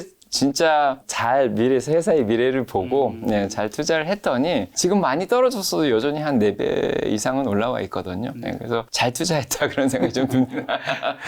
자, 대부분의 투자자분들은 이제 교수님처럼 급여를 받는 분들이 많은데 이러한 정기적인 이제 투자 금액 생기는 분들에게는 좀 어떤 투자 방식 추천하세요, 그러면? 예, 제가 지난 14년간 해왔던 적립식 투자 방식은 정말 좋은 방식이라는 생각이 듭니다. 물론 이유는 지금까지 복리 효과를 거둬서 돈이 많이 모인 걸 제가 봤기 때문에 그런 얘기를 드릴 수 있고요. 행복하게 투자를 할 수 있습니다. 적립식으로 투자를 하시게 되면은 크게 주식시장의 주가의 변동에 크게 흔들리지 않습니다. 그렇죠. 그래서 그냥 월급은 알아서 빠져나가기가 자동이체가 되니까 자동으로 사지겠구나. 그리고 지금 주식시장이 안 좋으니까 싸게 사지겠구나. 그다음에 주식시장이 너무 좋으면 지금 좀 비싸게 사겠네 이런 생각을 하지만 결국 제가 은퇴할 때 되면 평균적으로 달러 코스트 에버리징이거든요. 달러로 계산하면은 평균적으로 비슷한 가격에 은퇴하게 된다는 그런 개념인데 결국 은퇴할 때는 그게 다 평균적으로 비슷한 가격에 사게 될 거라는 믿음이 있고요. 물론 이게 은퇴 시기가 굉장히 많이 남아있기 때문입니다. 저는 최소한 지금부터 20년 이상의 시간을 가지고 있기 때문에 지금 이런 생각을 하는 거고 미국의 투자 자문사들은 기본적으로 대형 성장주라 그러더라도 10년 이상의 투자 기간이 남은 사람들한테 대형 성장주 투자를 권유를 하지 10년이 안 남은 사람들한테는 절대 성장주 투자를 하지 않습니다. 오히려 안전한 주식들을 좀 많이 추천을 하게끔 그렇게 교과서에 나와 있는 상황이고요. 자, 아무튼 짧은 기간을 가진 사람이 앞으로 10년 동안 주식시장이 하향한다는 생각을 하시면은 절대로 적립식을 하시면 안 됩니다. 적립식 투자는 우상향하는 가정을 하셔야지 적합한 투자 방식입니다. 그래서 돈이 생긴다고 막 사시면은 앞으로 10년밖에 안 남은 은퇴 기간을 남았는데 주식시장이 10년 동안 계속 내려가는 상황이거나 박스권에 갇혀 있으면 오히려 복리 효과를 못 거두시고 손해를 보실 수가 있습니다. 하지만 10년 이상의 시간이 있고 미국 시장같이 우량 기업들이 많은 그런 시장에서는 10년이 넘어가면 당연히 올라갈 거라고 모두가 가정을 하고 있고 투자 자문사들도 그렇게 생각을 하고 있기 때문에 그렇게 오래 가져가실 분들은 기본적으로 본인이 장기 우상향을 가정을 하실 수가 있고요. 그래도 좀 안전한 감이 있고요. 그런 기간이 있으면은 DCA 방식을 써서 적립식으로 하시면은 안전하게 투자를 하실 수 있습니다. 자, 그럼 투자하시는 분에게 추천하신 투자 방법과 절대로 하지 말았으면 하는 투자 방법은요?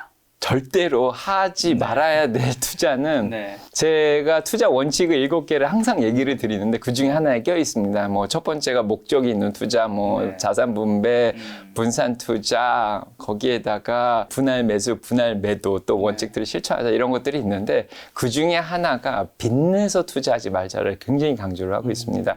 빚투 금지입니다. 그래서 빚을 내서 투자를 하시는 경우에는 올해같이 정말 침체 시기가 주식시장이 1년 가까이 되는 작년 11월부터 시작됐다 그러면 거의 1년이 됐거든요. 이렇게 오래 가면은 1년 안에 돈을 갚아야 되는 상황이 오면은 주식을 팔 수가 없습니다. 팔면은 바로 손실이 실현되기 때문에 그런 경우에는 빚내서 투자하면 정말 힘들고요.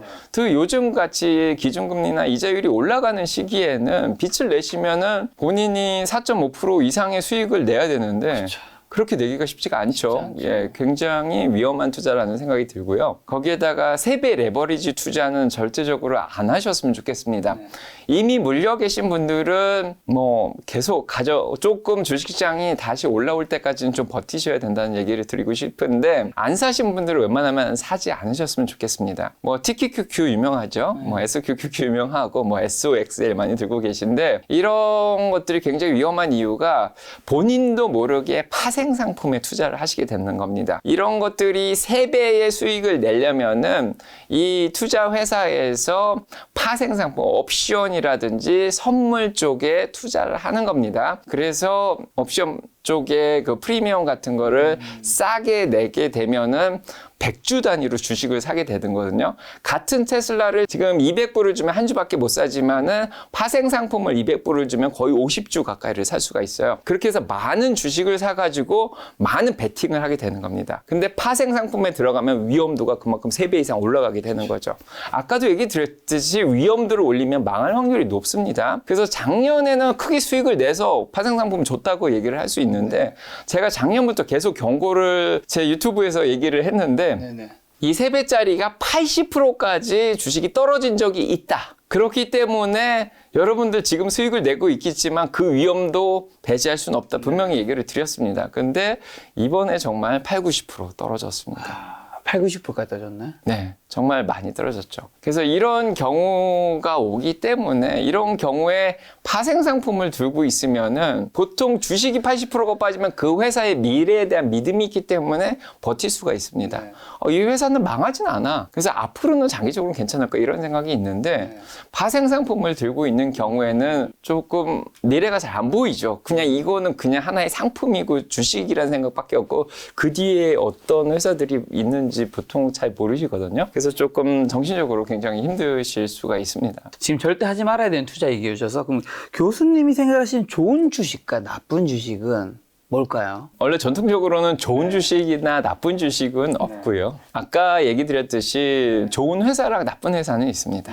그래서 꽃과 잡초를 구분을 하시는 게 좋을 것 같아요. 그래서 좋은 회사는 안 망하는 회사고 그런 회사가 꽃이라고 볼 수 있고요. 안 좋은 회사라는 거는 잡초라고 볼 수 있는데 망할 확률이 높은 회사입니다. 본인의 회사가 안 망한다고 절대 확신을 하시면 안 됩니다.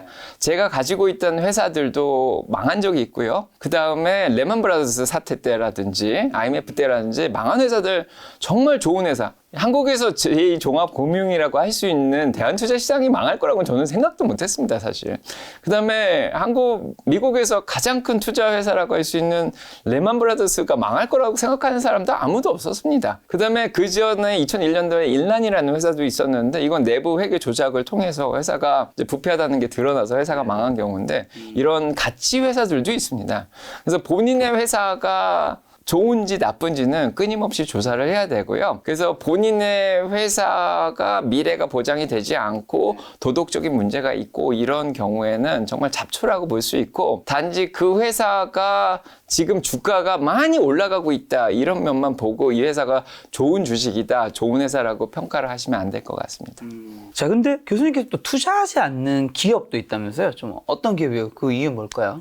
그거는 제 개인적인 신념하고 좀 관련이 있는데요. 저는 목적이 굉장히 중요합니다. 주식 투자를 하는 목적을 굉장히 중요시 여기기 때문에 제가 가지고 있는 주식이 제 목적과 이제 충돌을 하는 경우에 저는 사지는 않습니다. 그래서 어떤 거죠? 저는 단순히 은퇴만 잘하겠다는 목적이 있는 게 아니라 은퇴 이후에 이 돈이 벌렸을 때 그 돈을 어디에 쓸지에 대한 목적이 있습니다. 그것이 제가 장기 투자를 할 때 저를 지켜주는 뭐 큰 원동력이라고도 볼 수 있는데 그래서 저는 이렇게 후원을 하거나 가난한 사람들을 많이 도와주거나 이런 또 목적이 또 있습니다. 그래서 저는 일단 마약이라든지 도박이라든지 예, 아무튼 이런 거 관련된 주식은 웬만하면 투자를 안 하고 있고요. 좀 이렇게 도박성이 높은 코인과 관련된 주식이라든지 자, 이런 것들도 조금 피하고 있는 편입니다. 교수님만의 어떤 이제 개인적인 가치관 같은 거랑 좀 연결된 거겠죠? 예, 그렇습니다. 그래서 한때는 뭐 마약 주식인 틸러리라든지 뭐 도박 관련된 주식 뭐 드래프트 킹스라든지 뭐 이런 주식들이 뭐 펌핑이 많이 되면서 많이 올라갈 때도 있었는데 예, 저는 그런 주식들은 사지는 않았습니다. 그럼 교수님 군수 산업에도 잘 투자 안 하시겠네요? 네, 맞습니다.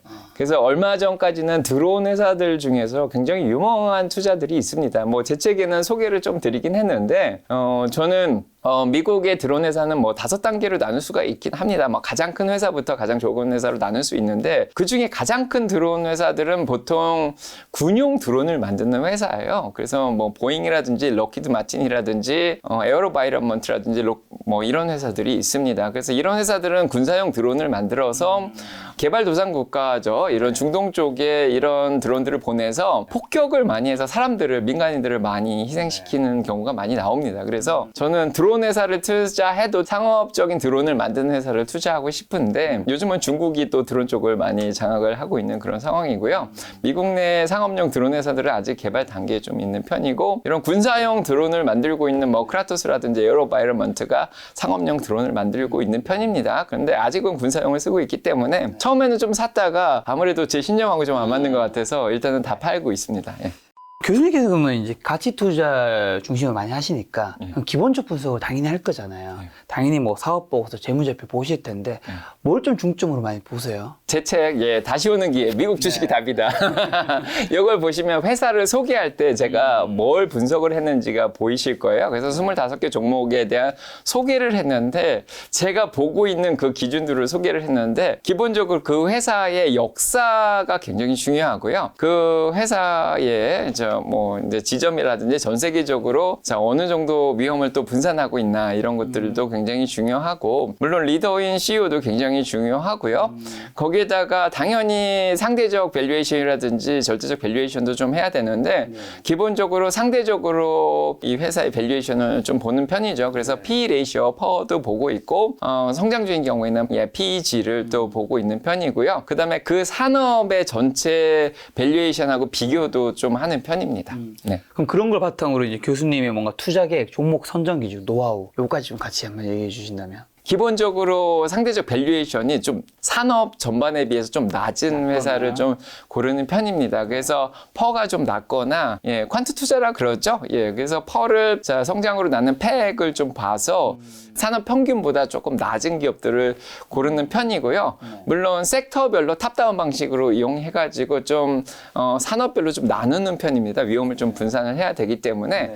그래서 장기적으로 매출 성장이 꾸준하게 늘어날 수 있는 기업, 그 다음에 영업현금 흐름도 계속해서 늘어날 수 있는 기업, 거기에다가 에비타라든지 어닝이죠. 수익이 계속해서 늘어날 수 있는 기업, 그 다음에 요즘같이 고환율, 고금리 시대에 영향을 좀 안 받을 수 있는 기업, 이런 것들을 중점으로 해서 약간 전술적으로 섹터를 약간 로테이션을 하면서 투자를 하고 있습니다. 자, 그럼 개인 투자할 때 좀 유심히 지켜봐야 될 지표가 있는지, 주식 뭐 매수 타이밍 알려주는 경제 지표 같은 거, 뭐 이런 거 혹시 교수님께서 눈여겨보는 거 있으실까요? 저는 이거는 제가 요즘 많이 깨닫고 있는 건데, 주식 투자를 좀 간단하고 심플하게 투자를 하는 게 좋지 않을까, 이런 생각을 좀 해요. 그래서 일단은 요즘 같은 시기는 시장의 영향권 안에 너무 많이 들어와 있습니다, 주식들이. 시장의 영향권 안에서 벗어난 뭐 골디락 상태가 올 수도 있는데, 그 상태가 아니고 지금 매크로적 영향을 많이 받고 있는 이제 고금리, 고환율, 뭐 고물가 이런 시대에서는 어느 정도 매크로적인 거를 무시를 할 수가 없습니다. 이런 시기에는 그냥 딱 하나, 빅스만 봐도 투자를 잘 할 수 있을 거라는 생각이 들어요. 이거는 제 개인적인 견해입니다. 정말 빅스가 30 넘어서 공포 시기가 오면은 조금씩 추매를 하고, 빅스 지수가 20 밑으로 떨어져서 정말 사람들이 주식시장을 좋다고 생각하는 그런 시기가 오면은 열매를 따고, 그렇게 하려고, 단순하고 심플하게 하려고 생각을 하고 있습니다. 교수님께서 안전장치 파트에서 뭐 돈을 따라 하지 말아라는 말이 있던데, 이건 어떤 의미죠?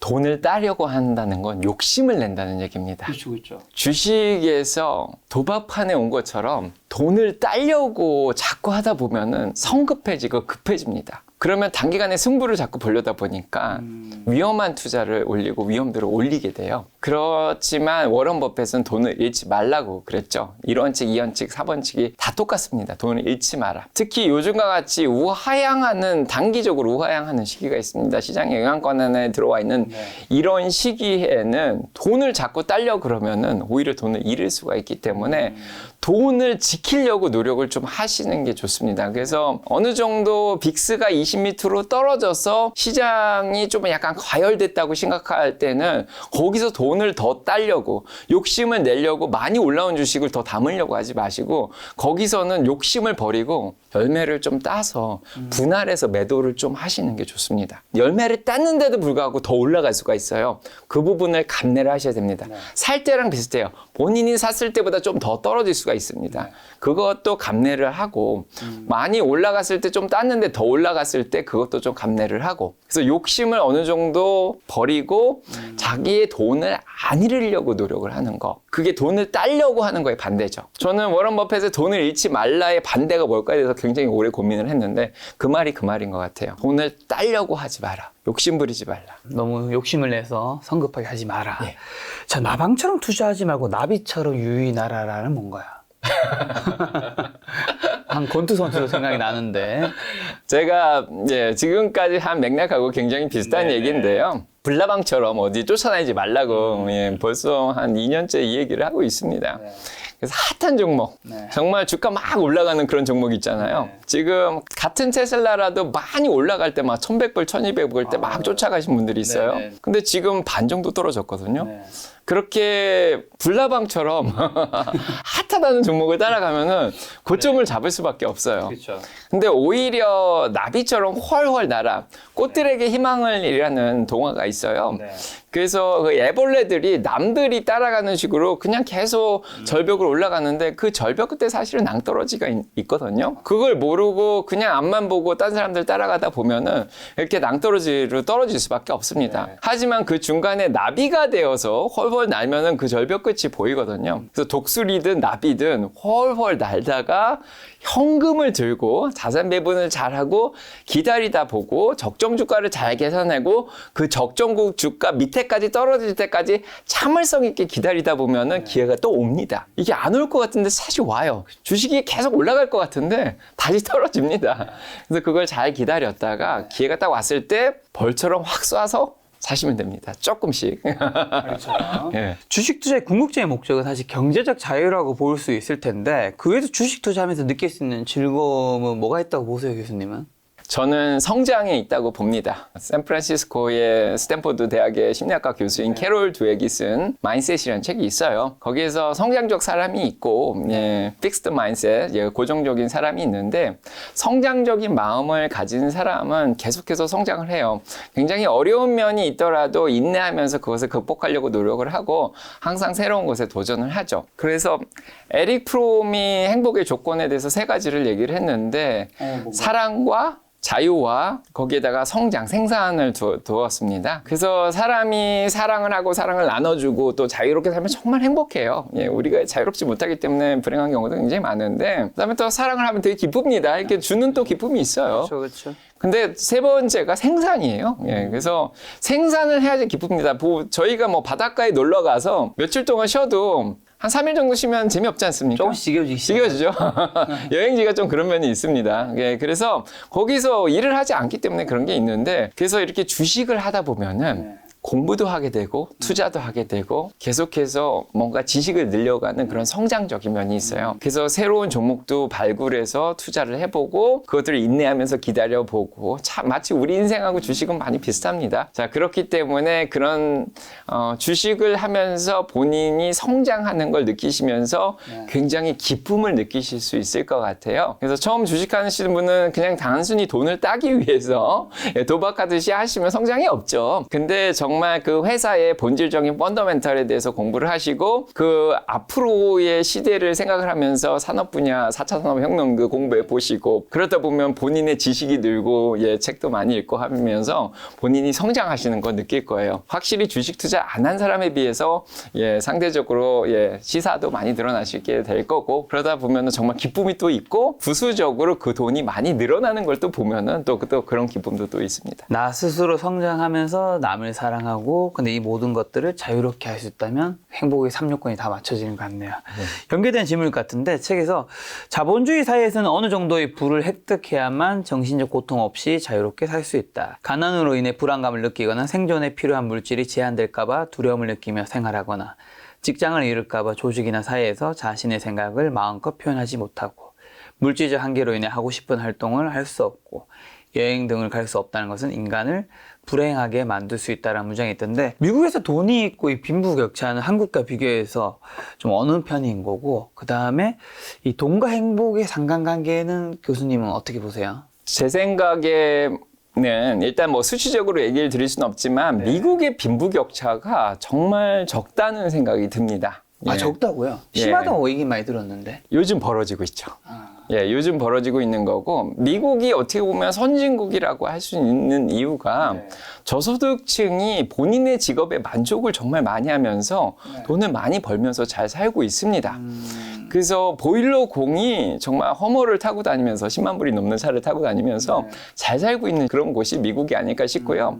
맥도날드의 평균 지금 시급이 35불 정도 되는 걸로 알고 있어요. 예, 시간당 거의 4, 5만 원씩 벌고 있는 그런 나라가, 예, 빈부격차가 심하진 않죠. 예, 그래서 굶어 죽는 사람이 사실은 많이 없고, 노숙자들은 보통 선택적으로 노숙자가 되는 경우가 굉장히 많습니다. 제가 2019년에 노숙자 사역을 많이 했어요. 예, 가난한 사람들을 많이 도와줬는데, 자, 이분들이 이제 질문을 많이 해보면 왜 노숙자가 됐냐 그러면은 그냥 본인이 그냥 이렇게 살고 싶기 때문에, 산에 가서 텐트 치고 뭐 자기 혼자서 그렇게 살고 싶기 때문에 산다. 그리고 뭐 이렇게 음식 나눠줄 때 나와가지고 음식만 받아가고 이제 그런 경우가 많은데, 그만큼 빈부격차가 심하지 않은 곳이 미국이라는 생각이 들고요. 그런데 이런 빈부격차가 요즘 인플레이션 때문에 벌어지고 있습니다.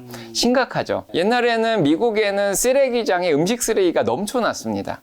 정말 월마트에 가건 뭐 이 푸드스토어에 가건 음식이 너무 많아가지고 싸거든요, 음식이.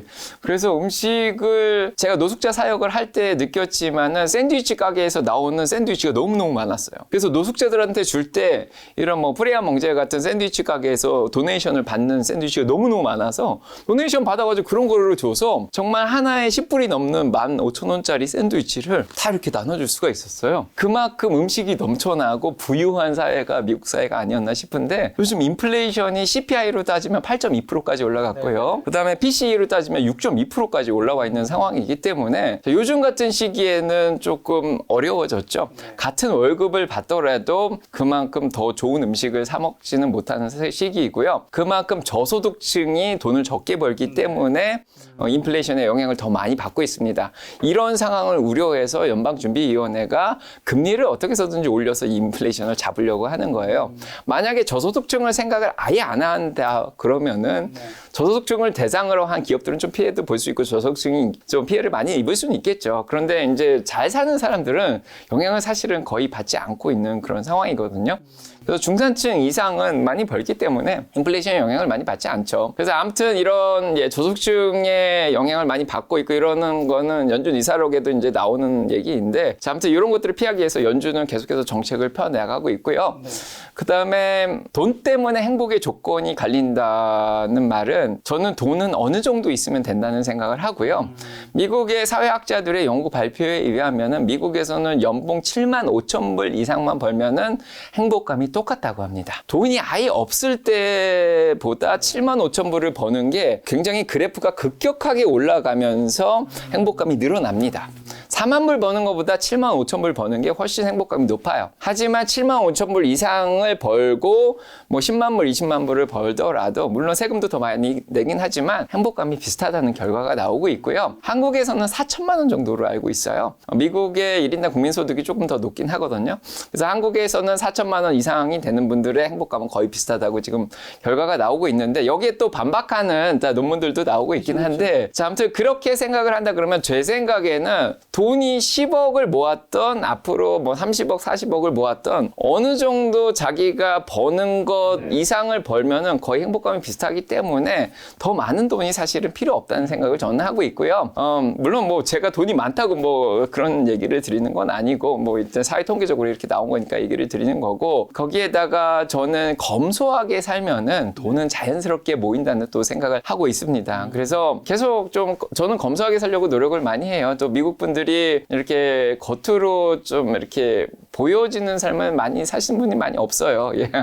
뭐 헐리우드는 좀 틀리겠지만 보스턴 같은 데 가시면은 다들 짜증하게 그냥 예, 싼 월마트에서 사는 그런 잠바, 코스코에서 사는 잠바들을 많이 입고 다녀요, 겨울에도. 그만큼 겉으로 이렇게 보여지는 것보다는 굉장히 실속 있게 사시는 분들이 굉장히 많은데 저도 이렇게 검소하게 이렇게 살다 보면은 돈이 자연스럽게 모이더라고요. 돈을 안 쓰니까. 예, 그래서 좋은 차를 안 타고, 예, 그다음에 뭐 좋은 예, 뭐 외식을 많이 안 하고 뭐 이렇게 필요한 것과 원하는 것을 잘 나눠서 그냥 필요한 것만 이렇게 사다 보면 돈이 이렇게 모이는데 그 돈을 모인 거를 또 투자를 하고 이러다 보면은 그게 자연스럽게 불려 나가고 정말 삶에 있어서 필요한 것만큼의 돈이 생긴다는 생각이 좀 들어요. 돈에 대한 가치관을 가져라는 좀 어떤 의미일까요? 돈에 대한 가치관은 일단은 돈은 굉장히 중립적인 생각을 합니다. 그래서 돈은 굉장히 중립적인 개념이에요. 돈 자체가 나쁜 건 아닙니다. 네. 돈이 많든 적든 그 돈을 어떻게 쓰느냐가 중요하지 무조건 나쁘게 보시면 안 돼요. 뭐 종교적인 믿음이 있으셔서 돈을 나쁘게 볼 수도 있는데 돈 은퇴하는 이후에 40억이 필요한데 60억이 생겼다면 그 나머지 20억을 제가 사회에 환원을 해가지고 학교를 짓는다든지 공항을 도와준다든지 이렇게 하면은 정말 뜻깊게 쓸 수가 있거든요. 예, 그렇기 때문에 돈은 정말 중립적인 개념이라는 생각이 들고요. 자, 이런 돈을 어느 정도 적당히만 모아서 남은 잉여 부분을 어떻게 쓸지에 대한 생각을 하셔야 될 것 같고요. 일단 아까도 얘기 드렸지만 좀 검소하게 사시면은 이 돈은 자연스럽게 모인다는 생각을 합니다. 자, 주식 투자에서 돈 벌려면 가장 중요한 거 뭐라 생각하시나요, 교수님? 주식 투자에 돈을 버시려면은 위험도입니다. 아까 얘기 드린 위험도라고 생각이 들고요. 욕심을 버리고 위험도를 잘 조정을 하셔야 됩니다. 그 다음에 이 위험도를 잘 조절하시면은 인내할 수 있는 바탕이 나오게 되십니다. 그래서 제가 인내와 열정에 대해서는 굉장히 얘기를 많이 드리는데 장기 투자자한테 인내는 기본입니다. 10년에 한 번씩 큰 위기가 오는 것도 맞고 매년 한두 번씩 조정이 옵니다. 그게 10% 20%씩 떨어질 수도 있고 정말 침체기에 40% 50%까지도 떨어질 수 있습니다. 지수보다 주식은 한 두세 배 정도 더 떨어질 수도 있고요. 그런 것들이 가만히 들고 있으면 장기 투자자들은 어차피 떨어질 수밖에 없습니다. 미리미리 전술적으로 빼놓으면 상관이 없는데 어쩔 때는 신경을 못 쓸 때가 굉장히 많아요. 그래서 떨어질 수가 있는데 그때 인내를 잘 하는 게 굉장히 중요하죠. 그래서 그 인내를 잘 하다 보면은 결국에는 주식시장을 다시 회복을 하고 좋은 주식이면은 결국엔 올라옵니다. 오랜 시간이 지나면. 그래서 자, 열정을 가지고 투자를 하면은 급해져요. 열정이라는 거는 사실 이게 종교 생활에서도 많이 이제 적용이 되는 건데 너무 열정만 가지고 뭔가를 하다 보면은 성격이 급해집니다. 빠른 시기 내에 뭐를 하려고 이런 경향이 높은데 그래서 열정보다는 좀 인내를 가지고 오래오래 참으면서 버틸 수 있는 힘 이게 단순히 6개월, 1년을 얘기 드리는 게 아닙니다. 정말 기본적으로 5년 이상을 보셔야 되고 정말 10년 이상을 보여야 되는 그런 오래된 인내가 필요하고요. 옛날 곰과 호랑이의 얘기를 아실 거라고 믿습니다. 예, 환웅의 예, 당군의 시조, 예, 이제 100일 만에 뛰쳐나가시면 안 되고요. 좀 오래오래 버티시는 게 굉장히 중요하고 열정은 만약에 쑤시고 싶으면 공부하는 데 쓰시면 됩니다. 많은 책을 사시고 그 회사에 대해서 공부를 하시고 이러면 좋을 것 같습니다. 자, 교수님께서 성장 가치 투자랑 모멘텀 적립식 투자 등 다양한 투자 전략 활용하신다고 말씀해 주셨는데 매 시기마다 이 전략도 혼용해서 사용하시는 건지 혹은 시기마다 전략을 좀 다르게 가져가시는지 좀 어떻게 하시나요? 예, 저는 여러 전략을 혼용해서 사용하고 있습니다. 그래서 기본적인 전략은 보통 4가지로 나눌 수가 있어요. 예, 그래서 성장 투자도 있고 가치 투자도 있고 DCA 적립식 투자도 있고요. 모멘텀 전략도 있습니다. 뭐 이 중간에 뭐 퀀트 투자 이런 것들은 기본적으로 들어가겠죠. 그래서 저는 가치랑 성장 투자를 같이 하고 있습니다. 제 생활비를 빼서 하는 투자는 가치 투자 전략과 성장 투자 전략을 섞어서 쓰고 있고요. 기본적으로 성장하는 기업들도 많이 찾아내려고 노력을 많이 하고 있고 보통 적정 가치보다 많이 떨어져 있는 주식들도 많이 찾아내려고 노력을 하고 있습니다. 거기에다가 제 퇴직연금은 적립식으로 기본적으로 들어가고 있죠. 거기는 일단 올해 들어서는 작년까지는 성장주 위주의 ETF에 들어가 있었는데 자, 올해는 조금 방어적으로 하기 위해서 S&P 500을 추종하는 ETF에 기본적으로 들어가고 있고요. 그래서 적립식 투자 방식을 쓰고 있습니다. 하지만 모멘텀 투자는 제가 지향을 하고 있는 편입니다. 그래서 그래서 롱숏 전략이라고도 할 수 있는데 헤지펀드들이 쓰는 롱 전략과 숏 전략을 같이 쓰는 거죠. 그래서 저는 공매도라든지 풋옵션은 웬만하면 사지 않고 있고요. 할 수 있는데 웬만하면 안 하는데 그 이유는 저는 행복한 투자를 하고 싶습니다. 한번 주식을 사면 좀 오랫동안 가져갈 수 있는 그런 주식들을 사고 싶고 매 시간 매분 이렇게 주식 가격을 체크해야 되는 그런 상황을 안 만들려고 노력을 많이 하고 있어요. 그래서 모멘텀 투자 전략을 쓰시면은 롱과 숏 전략을 굉장히 잘 쓰셔야 됩니다. 롱을 몇 프로 가져갈지 숏을 몇 프로 가져갈지 숏으로 해지를 하실 수 있는데 이게 만약에 반대로 바뀌는 상황이 있어요. 주식시장이 롱으로 잡은 주식이 오히려 떨어지고 숏으로 잡은 주식이 올라가는 그런 상황이 있습니다. 대장주는 롱을 잡아놓고 2, 3등 주식은 숏을 잡아놓을 수가 있는데 이게 반대로 움직이면 손해가 2배로 커지는데 이런 불안감 때문에 주식을 할 때 매일 봐야 되고 매 시간 봐야 되는 그런 폐해가 발생을 하죠. 근데 저는 투자를 정말 행복하게 하고 싶고 아까도 빅스 얘기를 드렸는데 빅스가 30에서 20까지 움직일 때 공포스러운 상황에서 사서 20까지 다시 떨어질 때까지 그 기간이 생각보다 길어요. 아마 2달 정도 되는데 그거를 여유 있게 바라보면서 한두 달 정도 있다가 쳐다볼 수도 있고 아니면은 장기 투자하시는 분들은 어닝 시즌이 굉장히 중요해요. 실적 발표할 때가 중요한데 3개월에 한 번씩만 보면 됩니다. 그렇게 보면서 투자하고 싶지 오히려 모멘텀을 써가지고 지금 모멘텀이 좋으니까 지금 사서 빨리 먹자 아니면 떨어지니까 지금 빨리 팔자 이렇게 하는 게 굉장히 힘들다는 생각이 좀 들어요. 그래서 일단 모멘텀 전략은 지향을 하고 있습니다. 자, 내년도에 이제 경기 침체 온다는 얘기 굉장히 많잖아요. 이게 연착륙 이제 가능할지 많은 분들이 좀 궁금해하는데 경기 침체 대비책으로 좀 우리는 좀 뭘 준비해야 되는지 교수님 어떻게 생각하실까요?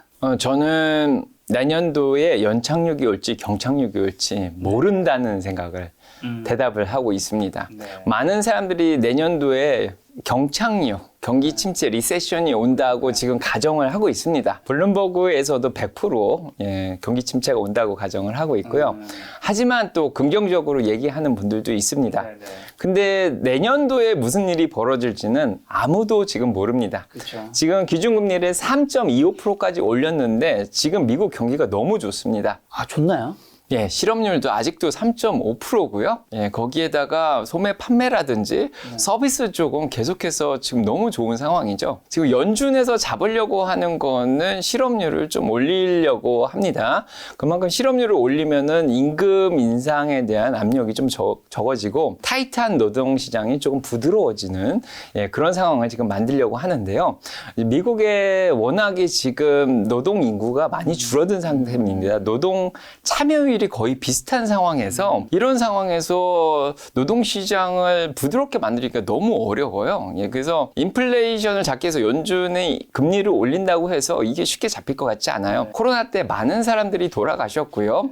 거기에다가 이민도 막아놓은 상태입니다. 거기에다가 코로나 때 많이들 은퇴하셨습니다.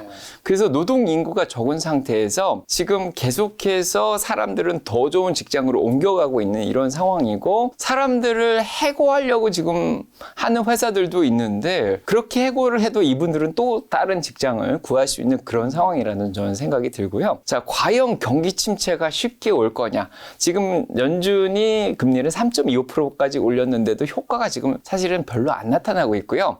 지금 물가가 조금 떨어지고 있는 모습이 보입니다. 중고차라든지 뭐 렌트 가격도 조금 빠지는 것 같고 집값도 좀 빠지는 것 같고 어페럴이라든지 이런 거 옷이라든지 의료기라든지 이런 것도 좀 빠지긴 합니다. 상품 쪽에 물가가 좀 빠지는데 이런 것들은 어떻게 보면은 기존에 있었던 공급망이 좀 해결이 되면서 좀 풀리는 것도 있는 것 같고요. 그래서 연준의 효과가 직접적으로 나오고 있다고는 지금 볼 수가 없는데 이 효과가 나오는 시기가 언제인지에 대해서도 불투명하고 과연 그 효과가 나올까 안 나올까 여기에 대해서 불확실합니다. 그래서 지금 PCE 물가 지수를 지금 보고 있는데 그게 다음 주에 나옵니다. 그래서 지금 PCE 물가가 6.2%고 근원이 지금 4.9%인데 연준이 목표로 하는 게 4.4% 정도 돼요. 그래서 그 정도까지 떨어지는 게 보이면은 만약에 4.4%까지 떨어지고 거기에다가 기준금리가 올해 말까지 12월에 50bp를 올리면 4.5%로 올라가게 되거든요. 그러면 실질 금리가 플러스로 바뀌게 됩니다.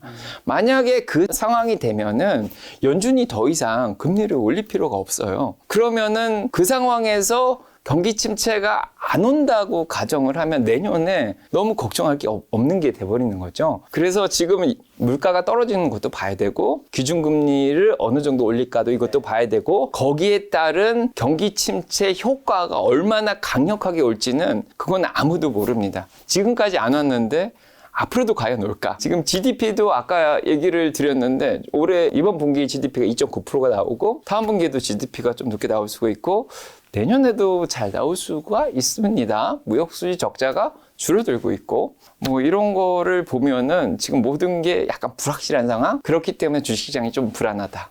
이렇게 볼 수가 있는 거죠.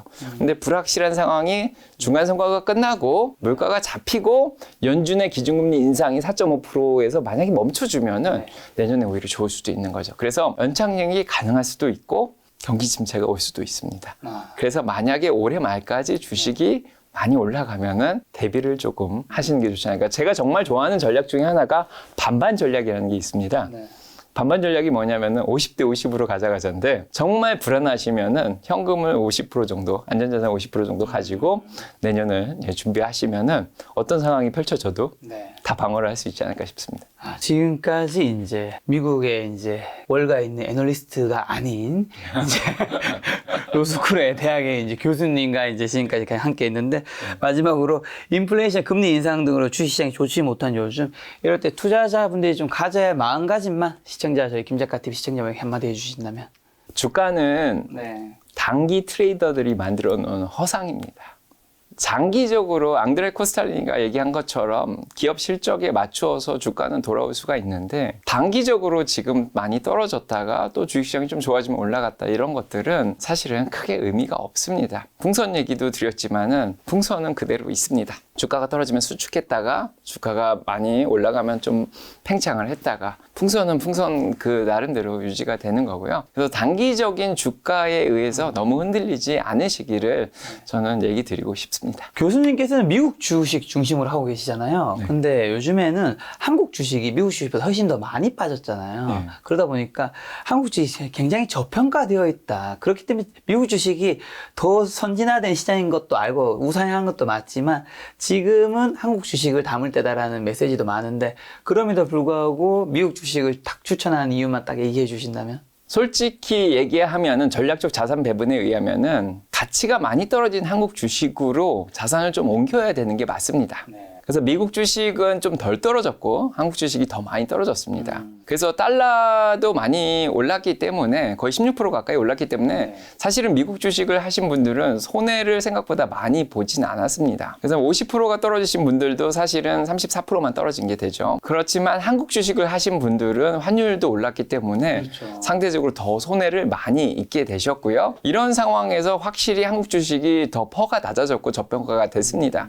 그래서 미국 주식을 좀 파셔서 한국 주식을 사면은 사실은 좋습니다. 물론 한국 주식이 뭘 사냐가 이제 중요하겠죠. 그래서 저는 아까도 얘기 드렸지만 미국 주식이 좋은 이유는 많은 우량주들이 있고 그 주식들이 장기적으로 큰 문제가 없기 때문에 미국 주식을 투자하라고 하는 거고 만약에 한국에도 세계적인 기업 삼성전자라든지 현대자동차 같은 기업들 제가 전기자동차를 하기 때문에 현대자동차에 뭐 아이오닉 6 이런 자동차도 좀 보고 있거든요. 근데 정말 좋은 기업들이 굉장히 많이 있어요. 그래서 많이 떨어진 이런 기업들에 조금 주식을 사놓으면은 좀 장기적으로 보면 언젠가는 다 회복이 될 거라는 생각이 들고요. 지금 환차익을 남겨가지고 좀 저평가된 기업들을 좀 사시면은 좀 좋지 않을까 이런 생각도 좀 들고 물론 다 옮겨오라는 얘기는 아니고요. 그리고 더 중요한 거는 타이밍입니다. 그러니까 전술적 자산 배분의 타이밍이 굉장히 중요한데 빨리 하실 필요가 없습니다. 천천히 하시면 됩니다.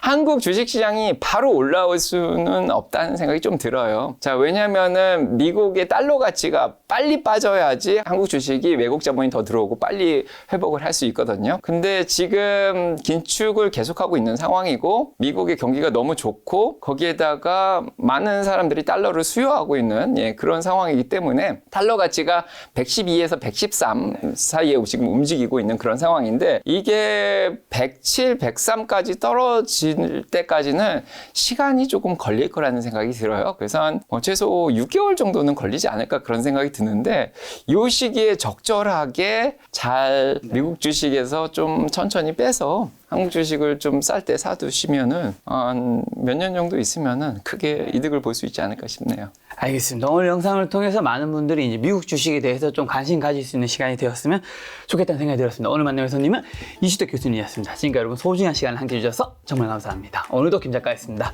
고생 많으셨습니다. 감사합니다.